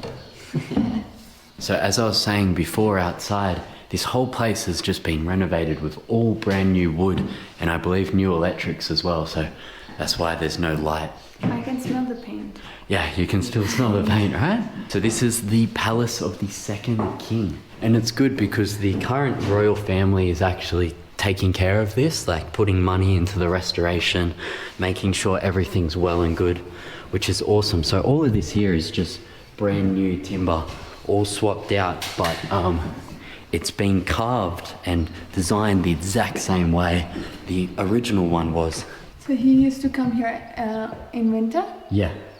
He used to come here in winter, and because it was a bit warmer in this area, and he would play archery for 2 months straight because he loved archery that much. And in the summertime, he was in Bhutan because it was a little bit cooler there.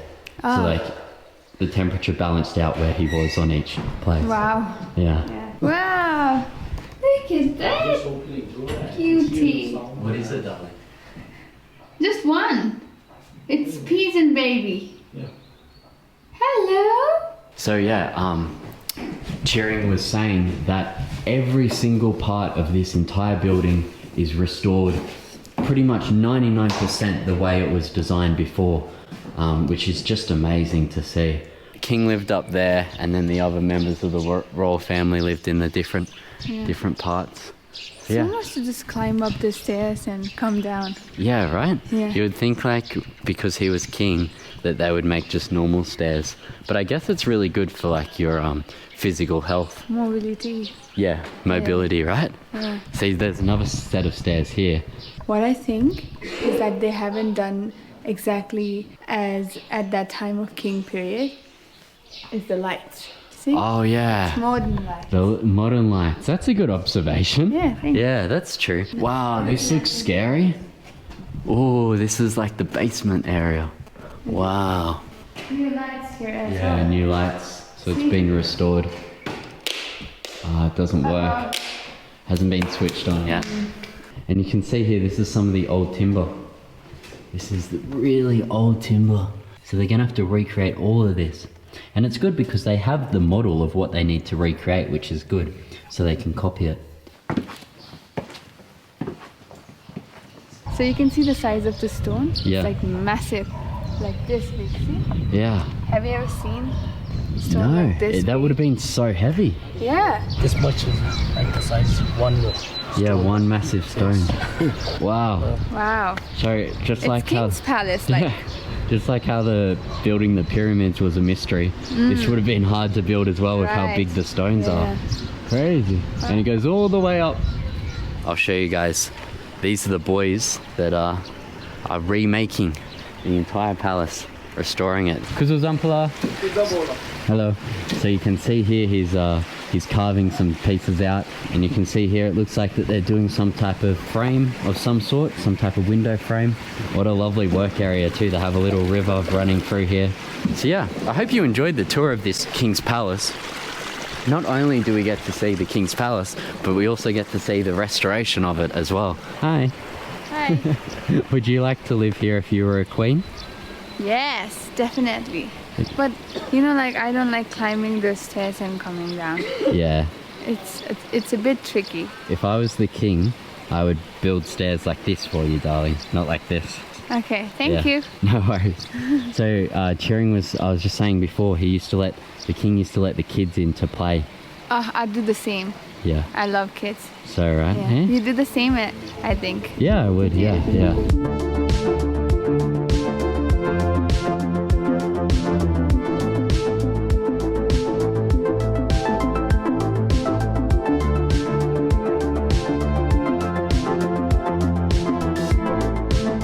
Big landslide there. Yes, that was massive landslide.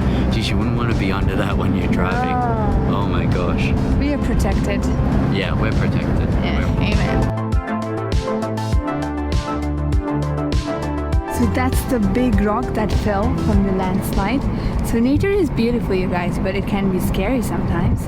So I just stepped in a giant piece of shit. Yum. We'll Yeah, go and wash it over there later. stinks.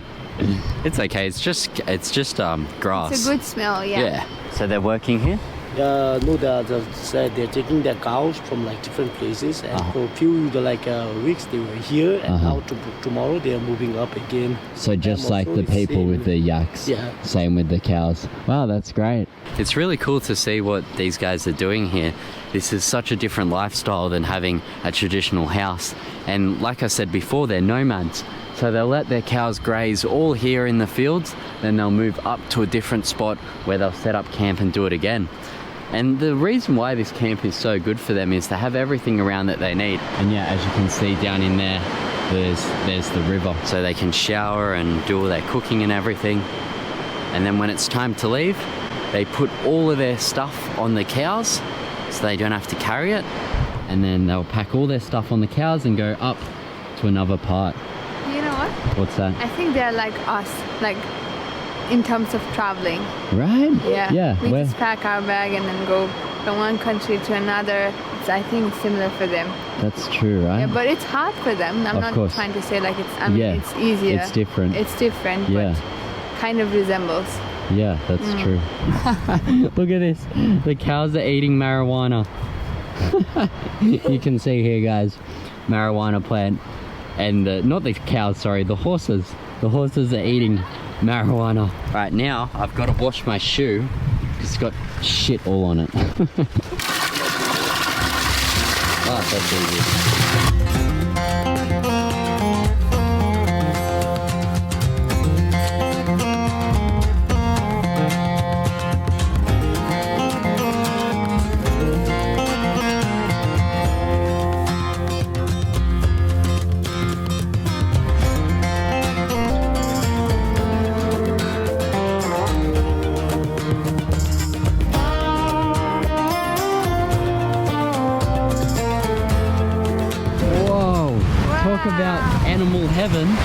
Look at this.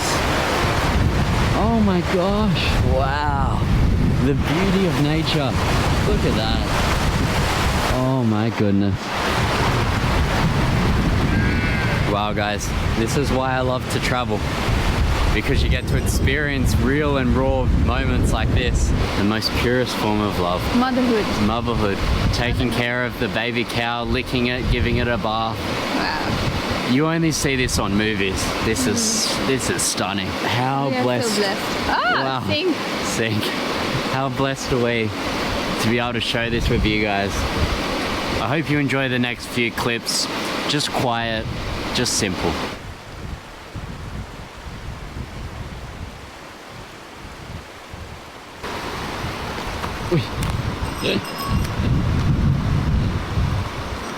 We've been driving up this mountain on this dirt road for about an hour now. So we are in really remote Bhutan here. So this should be really interesting. I can hear my stomach grumbling.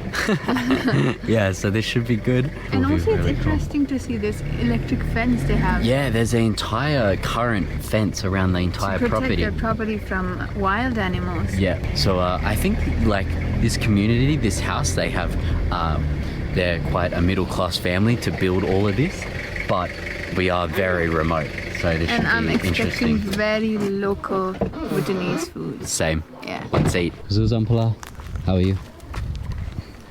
Zampala. Oh wow, they've got mushrooms from the forest. Wow, amazing. This. Oh, this is beautiful. Thank you. Oh, lovely. Wow, thank you so much. So you might be wondering, how did we get here and why are we here? And how is it even possible to do something like this when you come to Bhutan? Well, the tour company that we're with, Mercury Bhutan Bhutan, Travels, set this up for us, and this is an exclusive thing to their tour agency. So if you wish to come to Bhutan and visit the same place that we did, or experience something similar to this, then we'll leave a link in the description. We can't recommend them enough. They've been really No, awesome this yeah. trip. If we didn't go with them, we couldn't do things like this. It wouldn't have been possible for us to see all of these things. No, like we couldn't just go to a random person's house and No. knock on their door. Right.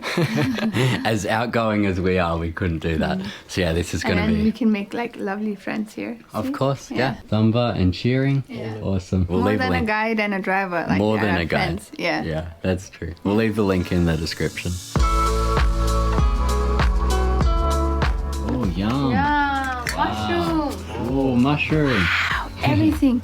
My favorite. More food coming. Oh, wow. That looks good. And I think this is dried beef. Yeah, dried beef. Yeah. Sukuti जस्तै हो? Sukuti. Wow. They call it sukuti in Nepal. Okay. In Nepali. Wow. Good? Yum. Yeah? Okay. I can't wait to try. I'm going to try now.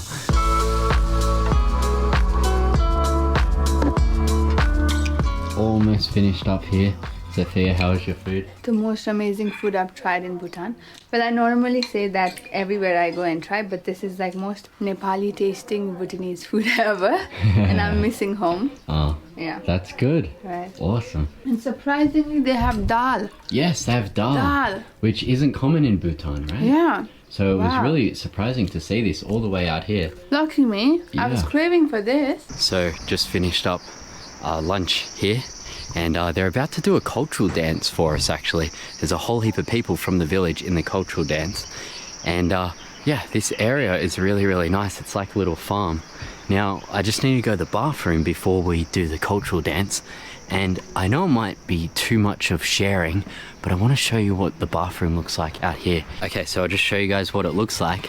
They have a washing machine They here. have a washing machine, which you don't normally expect to see out here in the village.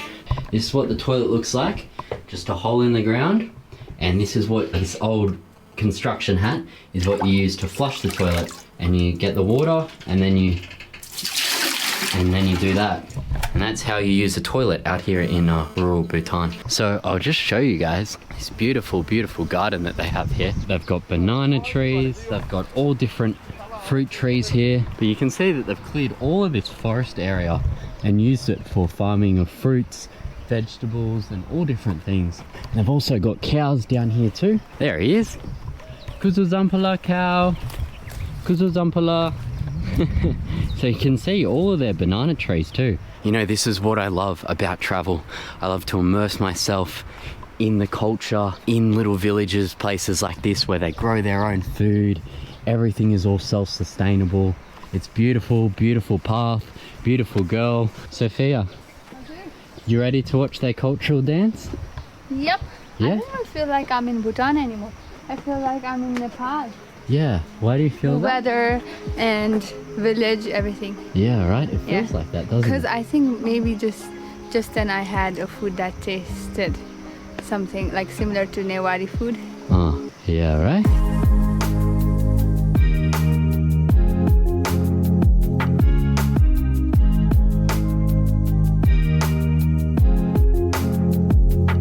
Okay, so everyone here from the village has came into the small room and they're about to do a traditional dance for us. Wow. And they've done this offering here, which is really, really lovely.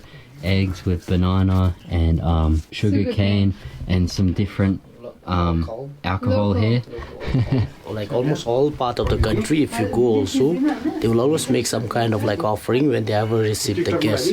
So here also, so they have like a same, and sometimes it could be more also, sometimes it could be less also, depending upon the people. Wow. And in return, what the guest will do is like we give some like money to them for their like offering to you all.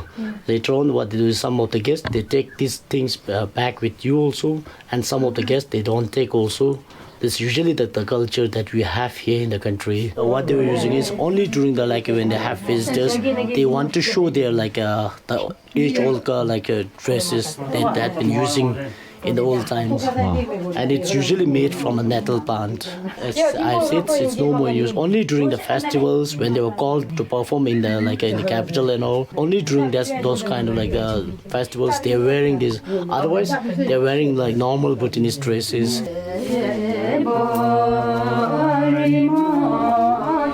So they're just performing the traditional dance for us now.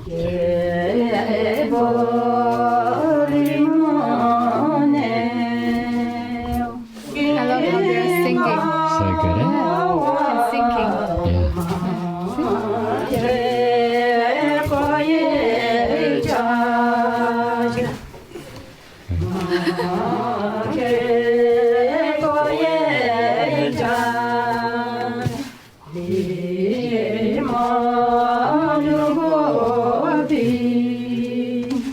So we're about to join them in the traditional dance. We'll just follow their lead. So yeah, Let's do it. Let's do it.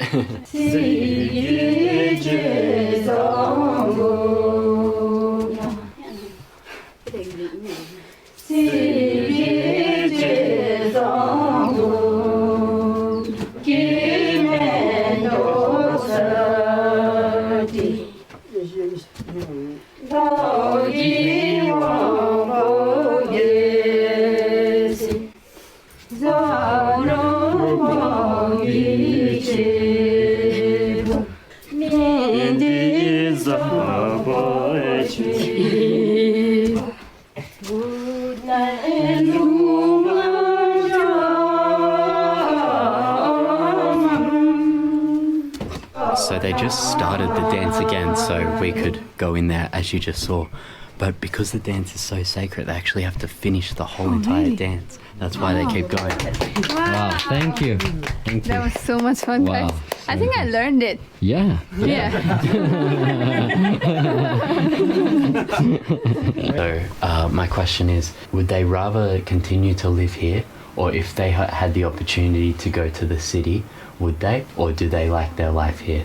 Since from their like parents or their ancestors, they have been living here only. For her, she said that she will never go out of the village, but she is not really sure like what their children may do. So they are also still worried because like after getting the education and all, they may move out of the village. I love that answer because every village that Sophia and I have been to, we've asked that question, not just in Bhutan, but in Nepal as well and other places. Most common answer is that exact answer. I think they really love, like they really seem to love staying in village. Oh, exactly. I guess one final question is, so other than doing stuff like this, how do they earn an income? Most of the farmers or most of the people living here is something like a self-reliant. They're working in their field, producing for themselves, and there's nothing much they can earn. Yeah. They can do the work to earn the money. Usually if they want some money and all also, some of them they do some kind of labor work. Away from that, the women, so for them they vegetables they produce from their garden and sell it to the market. I understand. But for the market also, since it's quite far, they can't sell much. Yeah, so for the most part, everything that they're producing here is for them. For themselves Yeah, only. wow, Yeah. wow, that's interesting. Wow, so this is local alcohol made from maize or Maize, wheat. Yeah. Wow, We're taking awesome. this to Nepal. Yeah, we're giving it to Sophia's brothers. If you're watching this, we hope you like it. यही तपाईँलाई अरू छैन रक्सी यही हो 1 2 3 Okay, bye-bye. Bye-bye.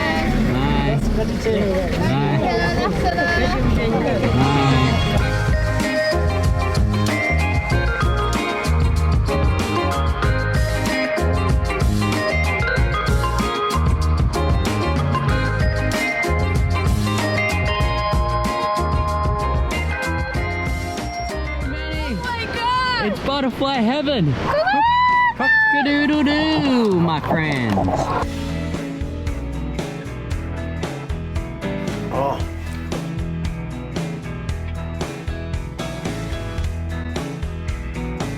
This looks like a chimney coming out from a window. Wow, she's cooking. A lovely kitchen. So we have just arrived now to a fish farm. Yes.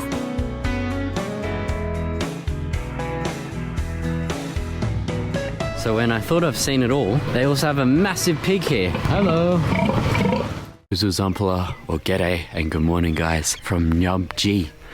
This beautiful village, a remote village here in Bhutan. And this is how we get down from the house this morning. So Sophia and I just spent last night in this traditional house here in the village.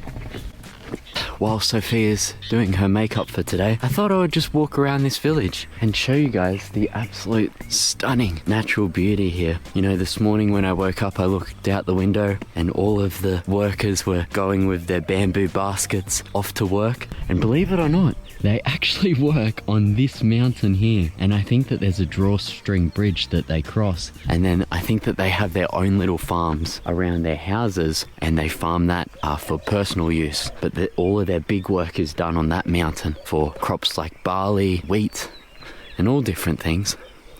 But as you can see, this is what a village looks like here in rural Bhutan. Now, I was talking to our host, who hosts us in her lovely home, and she was saying that we are the only foreign people to ever be in this village that she has seen.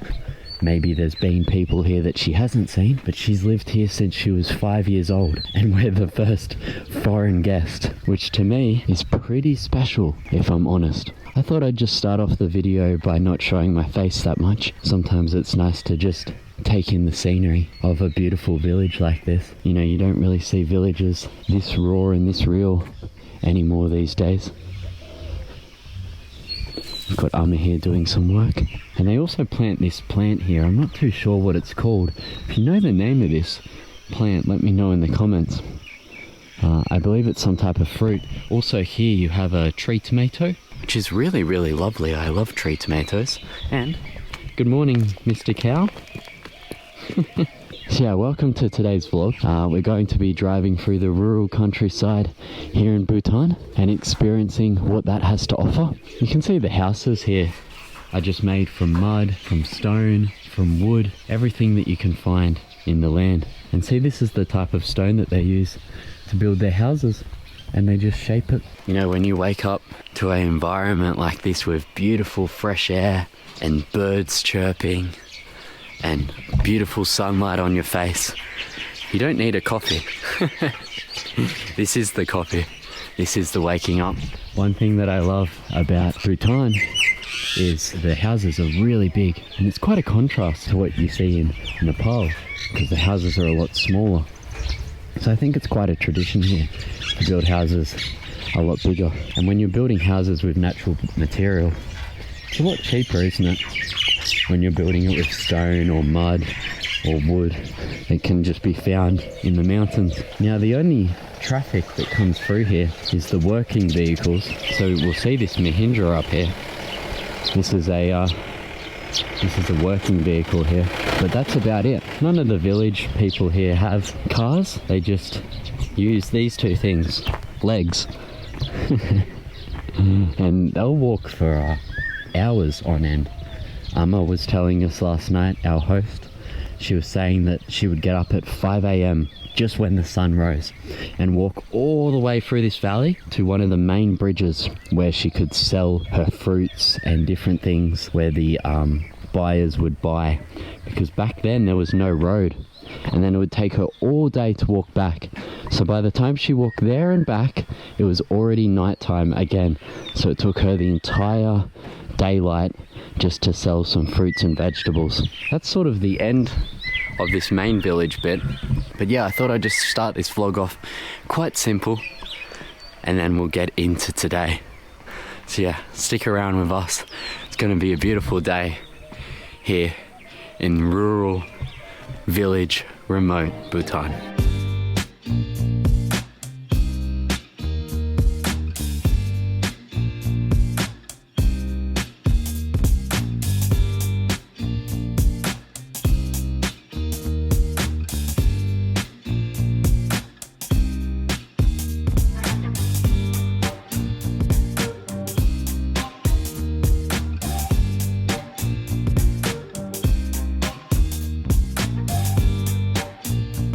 So I just got back. I still need to put on my my go for today, the traditional dress. Looks like Sophia's awake. Good morning, darling. Good morning. Wow, you look so beautiful today. You. Beautiful leopard print. Leopard? Leopard. Yeah. You might attract the leopards today. Yeah. We might be in danger. I'm leopard queen. Awesome. Okay, so I think we're going to have some breakfast soon as well, which should be nice. Wow, you're looking very beautiful. Thank Wow, nice shoes. See? Okay, so we're just having some rice for breakfast, and also fresh lettuce, which I'm sure you saw on last vlog. Oh, and omelette as well. My favorite achar yet again. Yeah, chili. Okay, let's give this a taste. Mmm. Oh, super fresh, wow.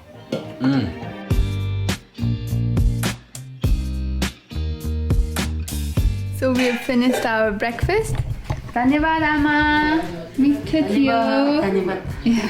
Now we all get ready and it's time to go. Thank you so much, Amma. Lasso.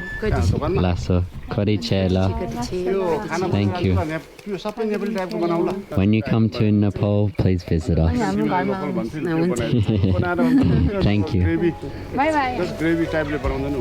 Bye. Bye, Amma. Thank you.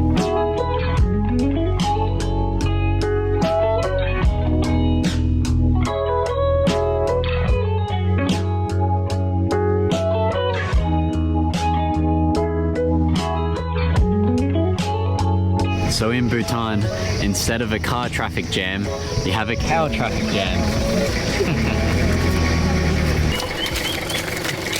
Not only do they load things on yaks, but also on cows as well. This cow's got a full load on. He doesn't even need leading, he just follows. Wow, this is so cool. Wow. Wow, what a cool experience. Oh, look at that little. Oh, here's the little one. Oh, where to go? Oh, no. Don't go that way. It's okay. You're alright.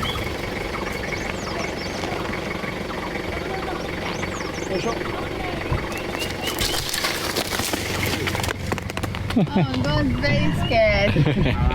Yeah, local life in Bhutan. Love it. Ta-da!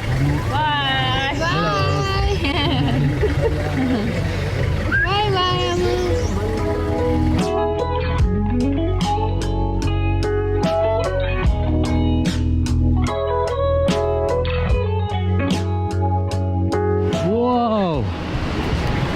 about butterfly heaven. Look at this. Whoa. Wow. Oh my gosh, so many. How cool is that? Yeah, pink. Pink. Yellow. Whoa. Whoa. Oh my gosh. What is this? Wow. All different kinds. Come land on me, please. It blows my mind how many different kinds there Yeah. are. Cheering, have you ever seen anything like this? In my village and all, Yeah. it's quite normal Common. that we see all group of butterflies together. Wow. It's like butterfly heaven. Yeah. Wow. I don't know how well it picks it up on camera, but there is like at least 100 or 200 butterflies here, and they're all different species as well. Yellow, black, white, pink, and we're in the most beautiful spot as well. You can see the beautiful river down here as well. Gosh, amazing. We just stopped in the middle of the road to see this.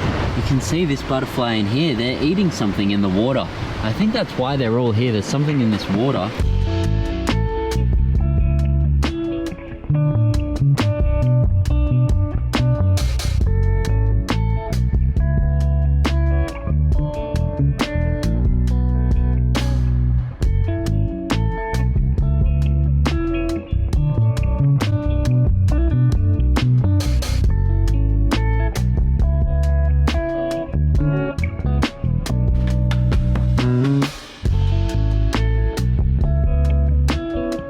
Like, see, in the window, you normally have paints. But Yeah. now here's like very raw and real. Yeah, raw and real, right? So yeah, the king in 2003 declared this as a heritage village, and I guess ever since then it's became a small tourist attraction here. So it's really beautiful. I feel like I've stepped back in time.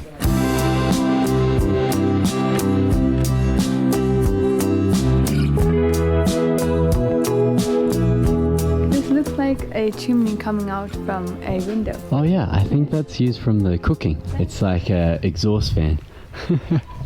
I have to say, this village is just really, really stunning, and the fact that the houses are two-story. 2 stories of rocks and mud. Gosh, it's crazy how they keep that, intact, because yeah, I don't know how stable that is. Wouldn't you I be think scared pretty stable to live because- up there?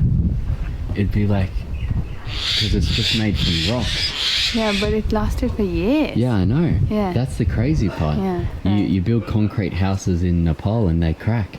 Everywhere. These don't crack, do they? Another thing is you can just check this one. The foundation is all on the solid rock. Yeah, that's true. Foundation. Yeah. Yeah, The it's on foundation is on solid rock. Wow. I guess that's why it's so This is important. strong. Yeah. Yeah, absolutely. One thing is that the houses are very close, yet people are very quiet. Right? That's true. Yeah. Yeah. There's not much happening around. No, it's very quiet. Yeah. That's one thing I've noticed in Bhutan. It's so quiet. It's peaceful. Very peaceful, yeah. So we're going to go inside one of the general stores here to see if they have hasmola for Sophia. Oh, there's Kuzu zampara, Kuzu Zampala. azmola. Oh, no hasmola? Oh, okay. No worries. Oh, well, they sell everything in here. Maggi, snacks, juice, milk, even cheese. Everything. Wow, it wouldn't be a Bhutanese store without cheese, hey? Wow, sardines.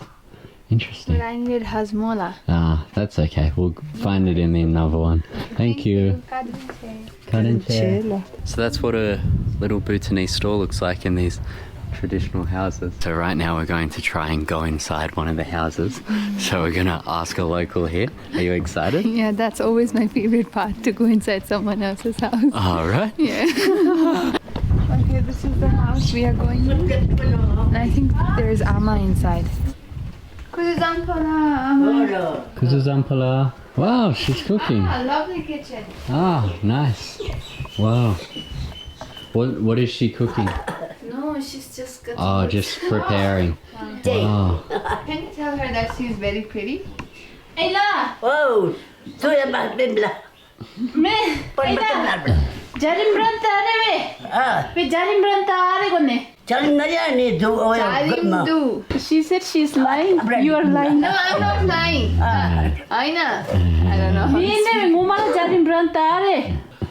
Mene venaro Jarim Ninare Mene Dentataro Tunto Mene. Look like you are.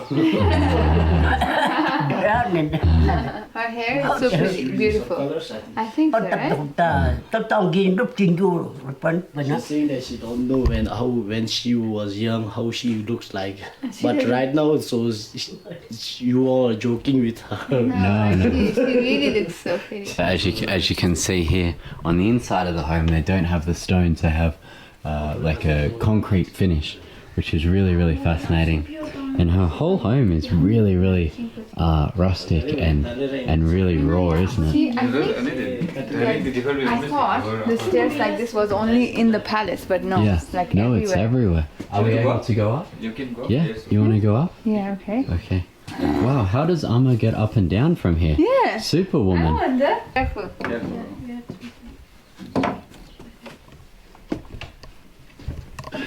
Look Wow. at this one, so tiny. Yeah. Wow. So that goes up into the attic. Wow. This is cool, right? Yeah. Ah, that's better. Oh, wow. Okay, let's go in. Okay. Wow. Okay, all old furniture. Wow, I think that's a photo of the king, yes. His Majesty, Jigme. Wow. This is really cool. So this is a really, really old house, isn't it? Yeah. Wow, no light. Authentic experience. Oh, there we go, there that's you go. better. Wow, natural light. Let there be light. Who needs real light? Drums that we saw in the last vlog. The king and all different Buddhist photos as well. So, and her little shrine here too. Wow. It's very nice. Right? Yeah, I love to travel. Yeah, I love to Yeah. travel too. This is all the cool things you get to see. Look at this old door. Wow. And then the old floorboards, you can see how uneven these are. But it's beautiful. Nowhere in the world you'll find wood like this anymore. No, Yeah. you wouldn't find wood like this quality, right? Yeah. It's beautiful. And to think that this is all held up by these stones and everything and mud on the walls, it's just so fascinating. And you can see outside here into the little village. What a cool experience.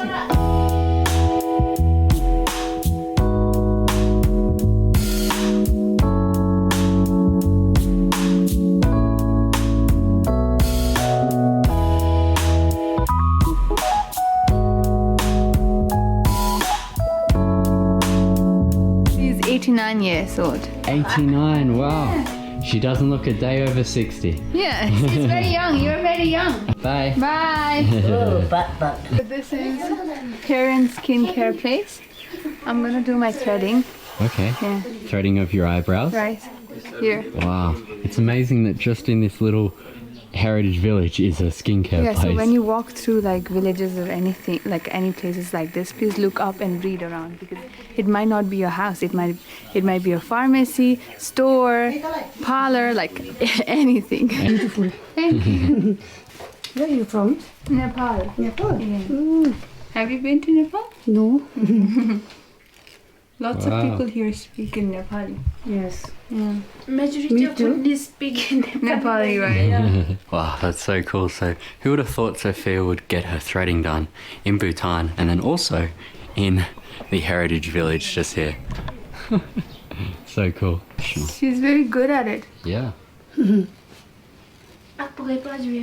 What a blessed day, isn't it? Right? Who would have thought I would 12 come in years. Bhutan and do my threading, Yeah. walking in heritage village?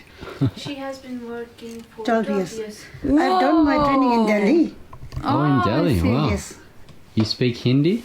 Hindi? Yeah. A little bit. Little, yeah. I think she understands very well, Ah. though, yeah.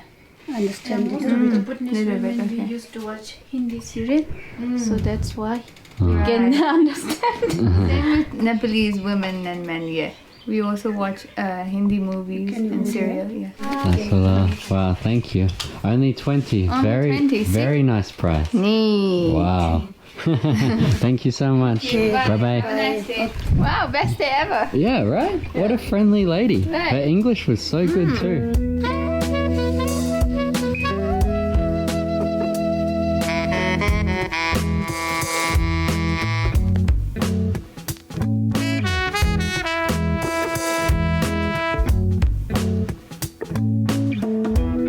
Okay, so we just arrived for lunch. Believe it or not, this town is full of Nepali people, and a lot of people here actually speak Nepali, and because of that we have decided to order Nepali lunch. So everyone watching out there who is from Nepal, enjoy this little segment because we're going to eat pure Nepali food, and Sophia is very excited. So as you can see here, this is their little shop, and we're eating out the back here. Are you excited for Nepali food? Oh, excited. Wow, looks good. Dal, ani? This is local chicken. Local chicken. Okay. Damicha. So we have Nepali khana here. This is aloo, potato, dal, lentil sauce, chicken. Local chicken, I guess. And see, this is the main thing. Gundrukko achar. It's nice. And that's Fern. fern. Yeah. Oh, wow. Nepalma ke bhन्छ? On the way. Sag. Not No. sag, something else. And the rice is on the way. Wow, awesome. Looks I hope good. this makes me feel better because I really feel very dizzy. From the car, right? Yeah. Okay, we've got the rice as well. यसलाई डाडु भन्छ कचरामा हाल्दिम हुन्छ भन न Huncha. Thank you. Okay, give us your best verdict.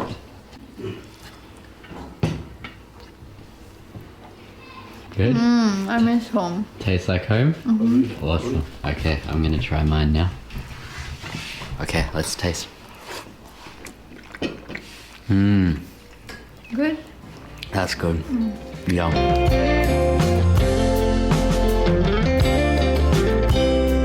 Ready to go? Yeah, I'm so full. I have food belly. I do as well. Yeah. That was I feel good. sleepy. I know, right? We've got now a 5-kilometer drive, and then I believe we get to our place where we're staying tonight, and hopefully we can do fly fishing. Have you ever done fly fishing? I don't even know what that is. I sort of do, but I've never done it. Let's do it. Let's go.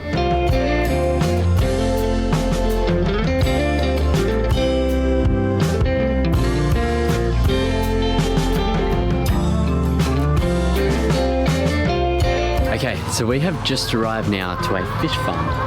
Yes. Fun. And also, it's not just a fish farm, but see? A chicken farm chicken as farm. well. So behind us is a massive chicken coop. They also here are planting vegetables, and they live in this lovely little farmhouse here.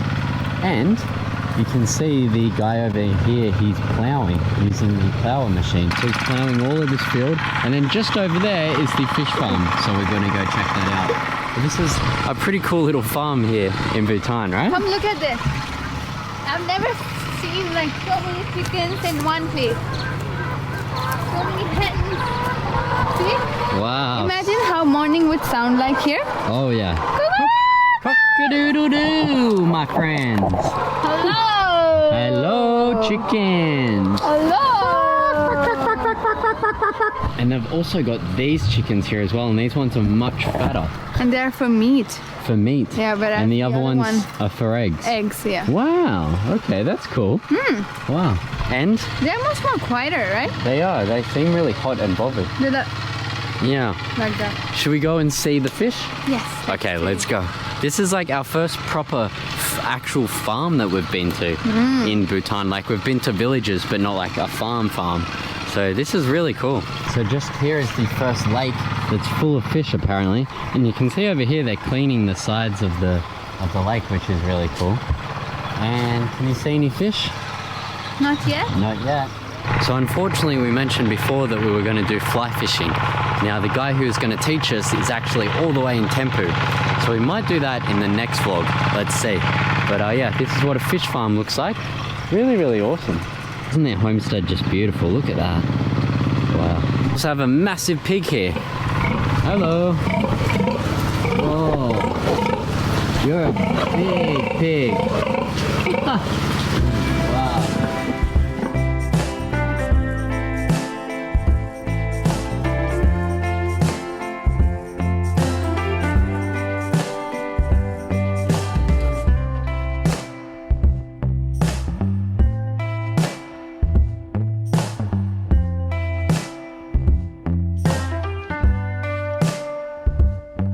So this is the net that they use for fishing.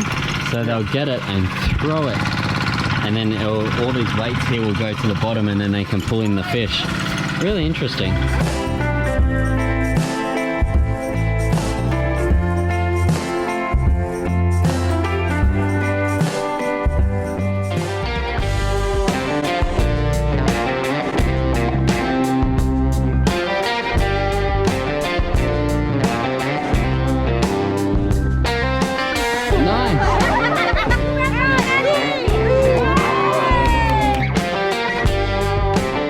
Now you can't make such type of house anymore in Nepal. I use this. Oh, okay, the floor is made Mud. from cow dung and mud. La, la, la, la, la. Okay, so right now we're just walking down to the hot spring. So yeah, as you can see here, this is another one, and it's very popular. You can see here, marijuana. And good morning from the village of Perched here in Bhutan. Today is going to be a really cool vlog. It's going to start off with raw and real Bhutan, and then we're going all the way about a 2-hour drive to a eco lodge where we're going to be experiencing hot springs. So I can't wait. Be right beside us again for another beautiful, green, fun-filled day.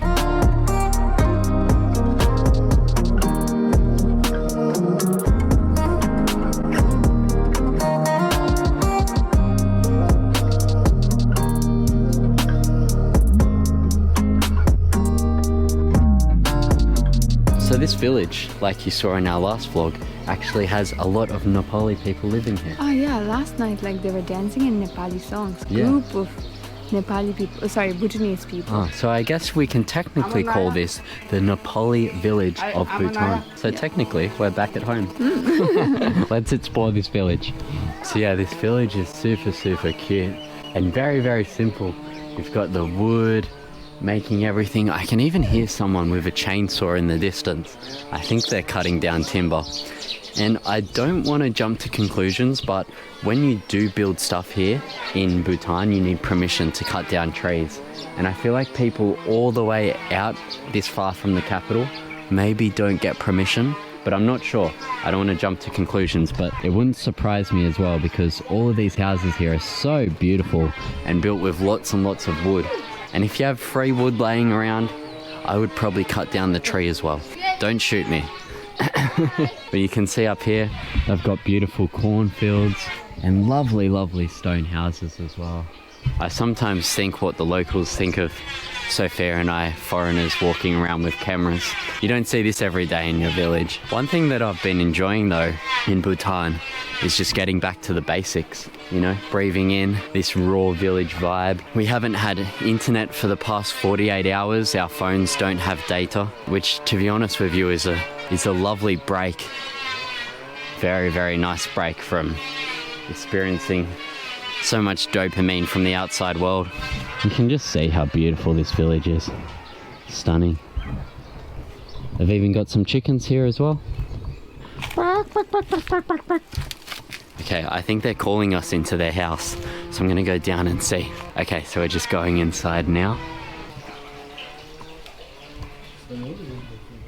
Wow, this is one of their stairs up to the roof. Wow. So tiny. Wow. This is a lovely room. I love the old floorboards. They're beautiful. How nice is this? pretty. Yeah, I right? like the smell. Yeah, it smells lovely. I love how we are strolling through villages and nature instead of scrolling through our phone. I just said that. Is it? Ah, just up there. Yeah. We're so much. We sync. We're so much in sync. Yeah, I just said that before. Wow. They're pretty big, like massive room. Yeah. They don't just give like a little side, you know? It's No. like they give the whole room for prayer. That's true. Yeah. I've noticed in Nepal most prayer rooms are quite smaller, like from what I've seen. Yeah. But in Bhutan a lot of them have it's been big, but not as big as like in Bhutan. Yeah, exactly, yeah. Yeah. And this is their kitchen in here. So very, very basic kitchen. They have tabletop, gas stove, and then when the gas is out, they have the fire stove as well. So you sit the pots and pans on top of here, and then you make the fire inside of here. And then in here is all of their pots and pans as well. Can I sit like this? Yeah, they sit. That's exactly how they sit. Yeah. And they blow with the bamboo nice. straw. So just here they have baby cherry tomatoes. I'm just gonna try one. You don't have to wipe it or anything? It's good. I probably should have wiped it, but it's really nice. Come on, pull it. Good?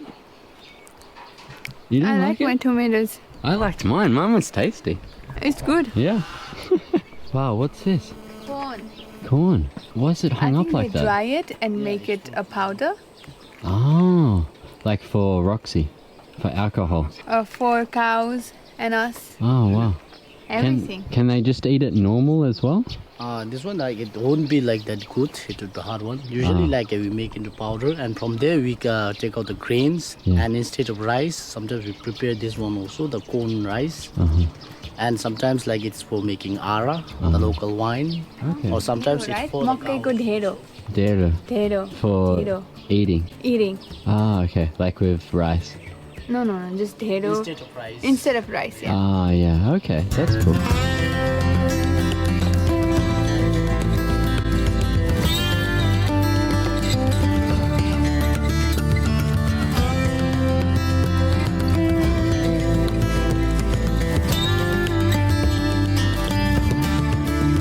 And see, they've also got lettuce here as well. That's not lettuce, that's cauliflower. Cauliflower. Yeah, Is it? see? Oh. That's cabbage, I think.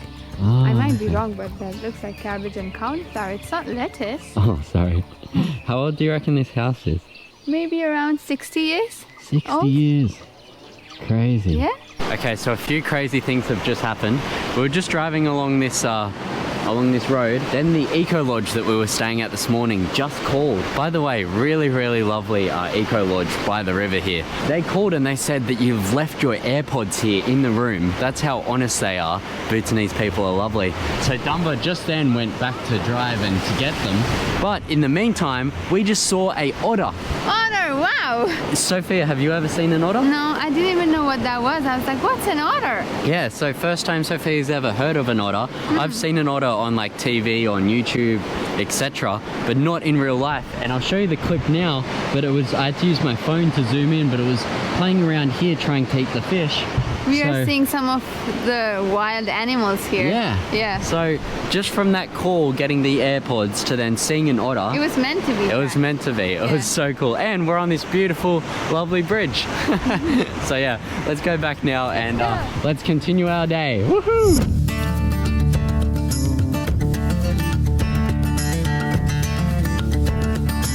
Okay, so we just stopped off in this town to have some tea, and then from the distance we saw, what did we see? Groups of women together, Yeah. and we were just curious, like, what is it? And they're actually throwing darts, like playing darts. Is Yeah, it playing? they're playing darts. Yeah. Yeah. So we asked the shopkeeper, like, what are they doing? And the shopkeeper's with us now, and she said, "Come, I'll take you." So these are women playing darts, Wow. and apparently it's a new initiative here in Bhutan, getting women out to do things, and it started about 2 years ago. This trend. So let's see them throw this. Wow. Whoa. This is Zampara. Wow. Oi. Oh.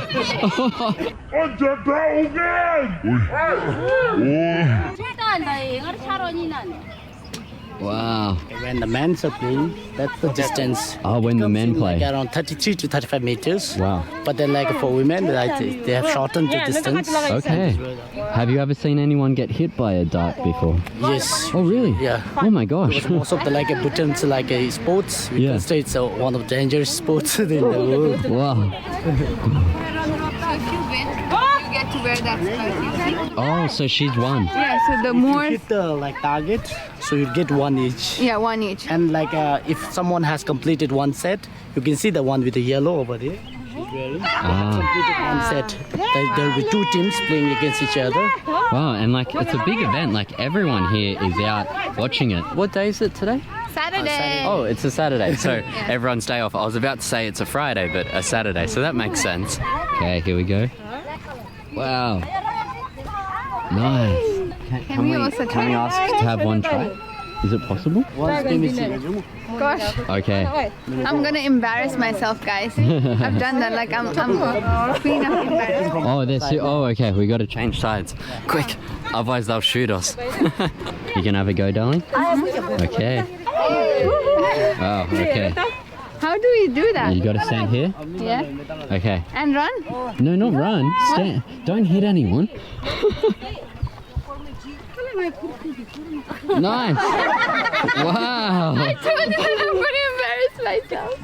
You wanna try? Yeah, I'll have one go. Okay. I really want to get this.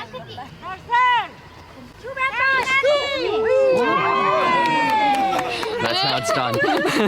Last time I did archery and I did it for like maybe 10 times. Do you want to try again? Yeah, just one more try. Alright, come on, darling. You can't get it just halfway this time. Okay? Alright, come on, darling.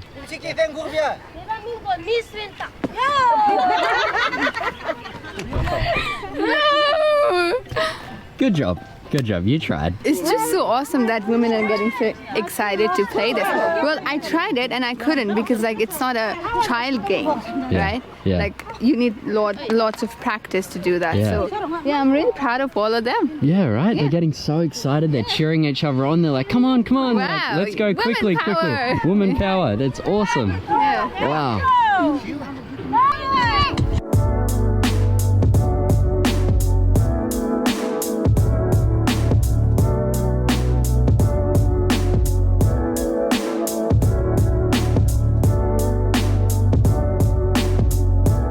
So just here it says, bees nest ahead, keep your windows closed for your safety. So apparently what happened was one time people's windows were wound down and then all the bees came in. And attacked and the car tripped over and people died. Oh my god. Yeah.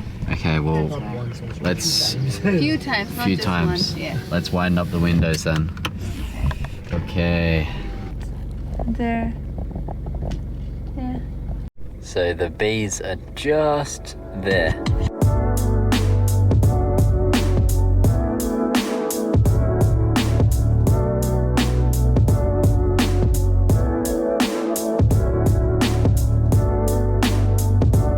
Okay, so we've just stopped on the side of the road because there's baby goats here. Hello. Hey. Wow, I like your scarf.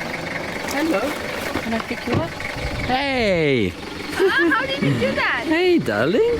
Hey. Hi, love. Beautiful goat. Hello, goat. Oh, don't hit the goat. Aw, don't be scared. He smells sort of good. I love you. I love you. There you go. Black man. Wow. La la la la la. So Sophia's pretty much found her new baby friends. They were so cute. They were just like cuddling up against us. But one other thing I wanted to talk about was the whole time we've been traveling around here, our amazing driver, Dumba Uncle, has not used Google Maps once. Not once. He's used all directions from his head, which is just amazing. So shout out to Mercury Bhutan Travels. If you'd like to go with them when you're planning your next trip to Bhutan, then please check out the website and link in description. Also, Cheering, our amazing guide, has been so awesome on this trip. And yeah, unfortunately tomorrow we are going back to Thimphu and our trip is coming almost to an end. So there's probably going to be one or two more videos from this Bhutan series. But so far, it's been awesome, right?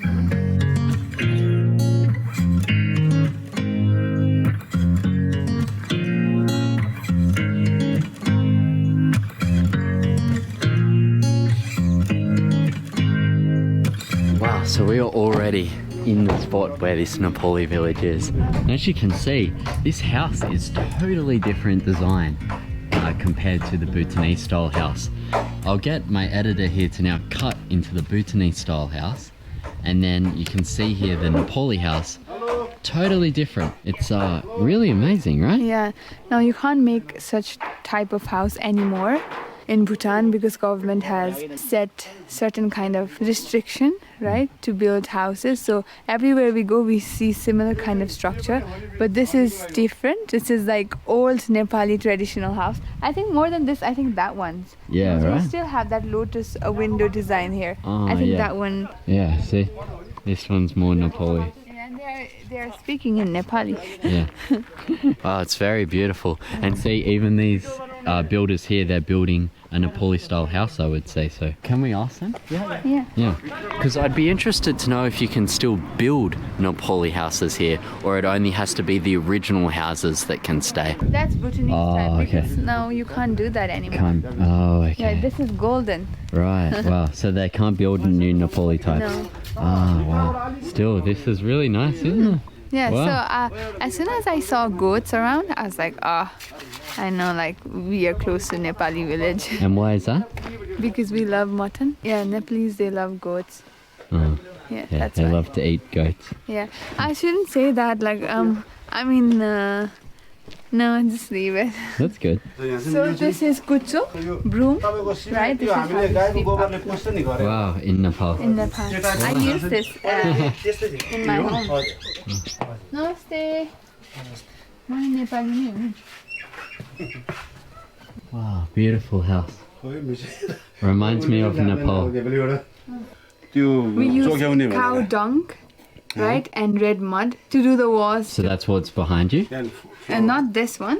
Yeah, the upstairs. Okay. We Wow. can see. So this is Nepali stairs. Wow, See? amazing. Thank you, Dai, for letting us in your home.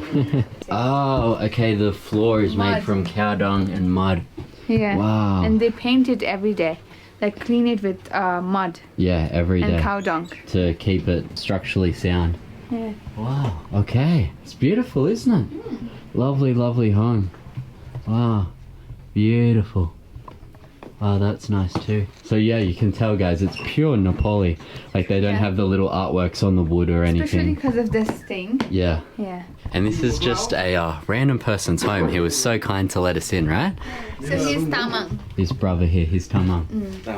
So can you ask him, so his grandparents lived here, or like when did his family come over here? हजुरको हजुरआमा हजुरबुवा यहीँ बस्नुहुन्थ्यो?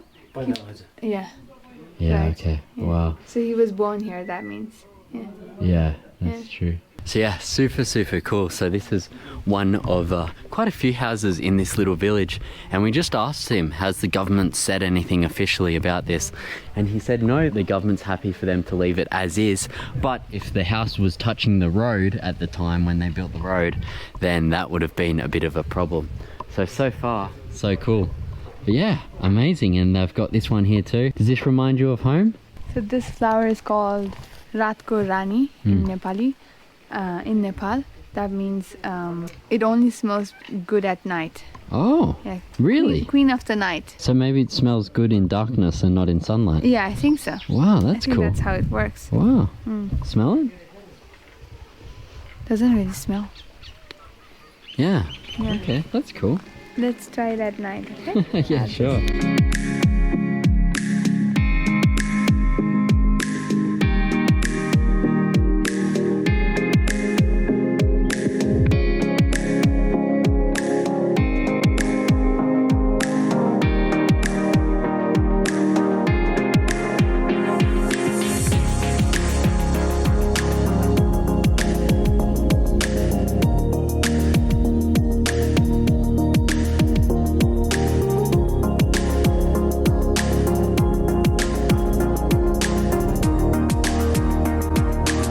So we've just arrived to our eco lodge where we're staying tonight.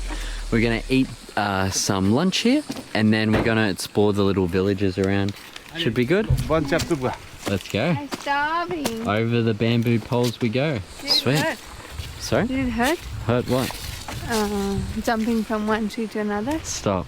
She keeps saying that I'm a monkey jumping from one tree to You another. are. So this lodge here is actually Sir Karma's lodge. So Mercury Bhutan Travels actually owns this land. How cool. What a great idea. So yeah, Out in the awesome. wilderness. Let's go check it out. What's that? Jack, you. Is this me? Yeah.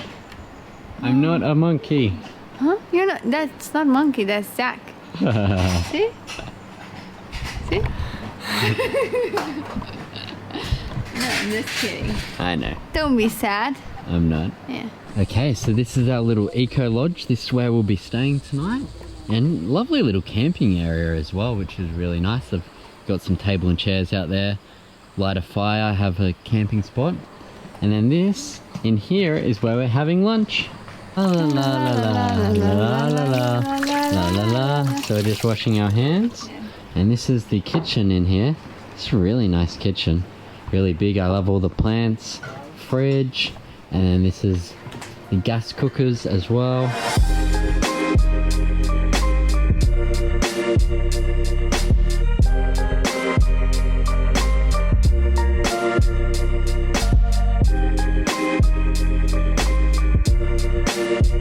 Okay, so we just checked out our room in there. How lovely is it? Yeah. The walls were built of stones. Yeah, right? Yeah. I just love the stone wall in there, all of the wood used. It's really, really beautiful. And Everywhere we go, we just think, we think like, this is how we will build our house. yeah, this is Right. how we'll build our house one day. Yeah. Yeah, absolutely. So right now, you can see that we've changed. We're now in shorts and t-shirt. Well, Sophia's This still is in Jack's t-shirt. her skirt. But right now we're going to the hot spring. They believe like it has the power to heal disease, like cure disease. Oh. Let's see. Yeah, let's see. We don't really have any diseases to cure, but yeah, let's go there now.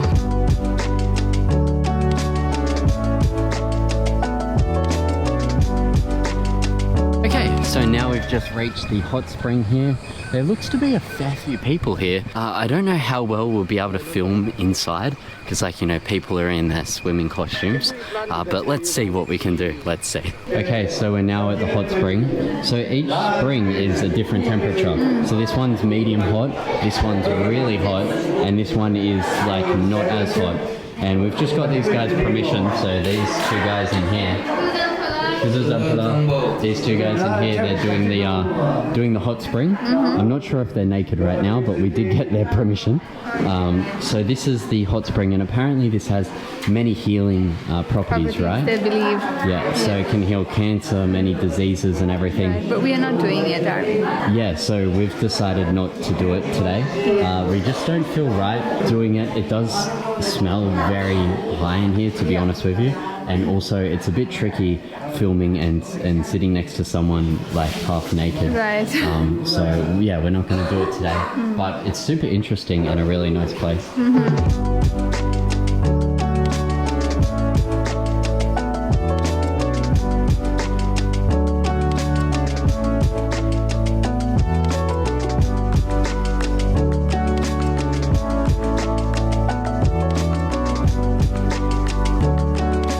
Yeah, as you can see here, this is another one, and it's very popular. So yeah, it's brings people from all over Bhutan, and even tourists alike as well. Tourists from India. Looks really relaxing though. Oh, so it looks really relaxing, yeah. Cheering. So it was the Guru Rinpoche that blessed this place.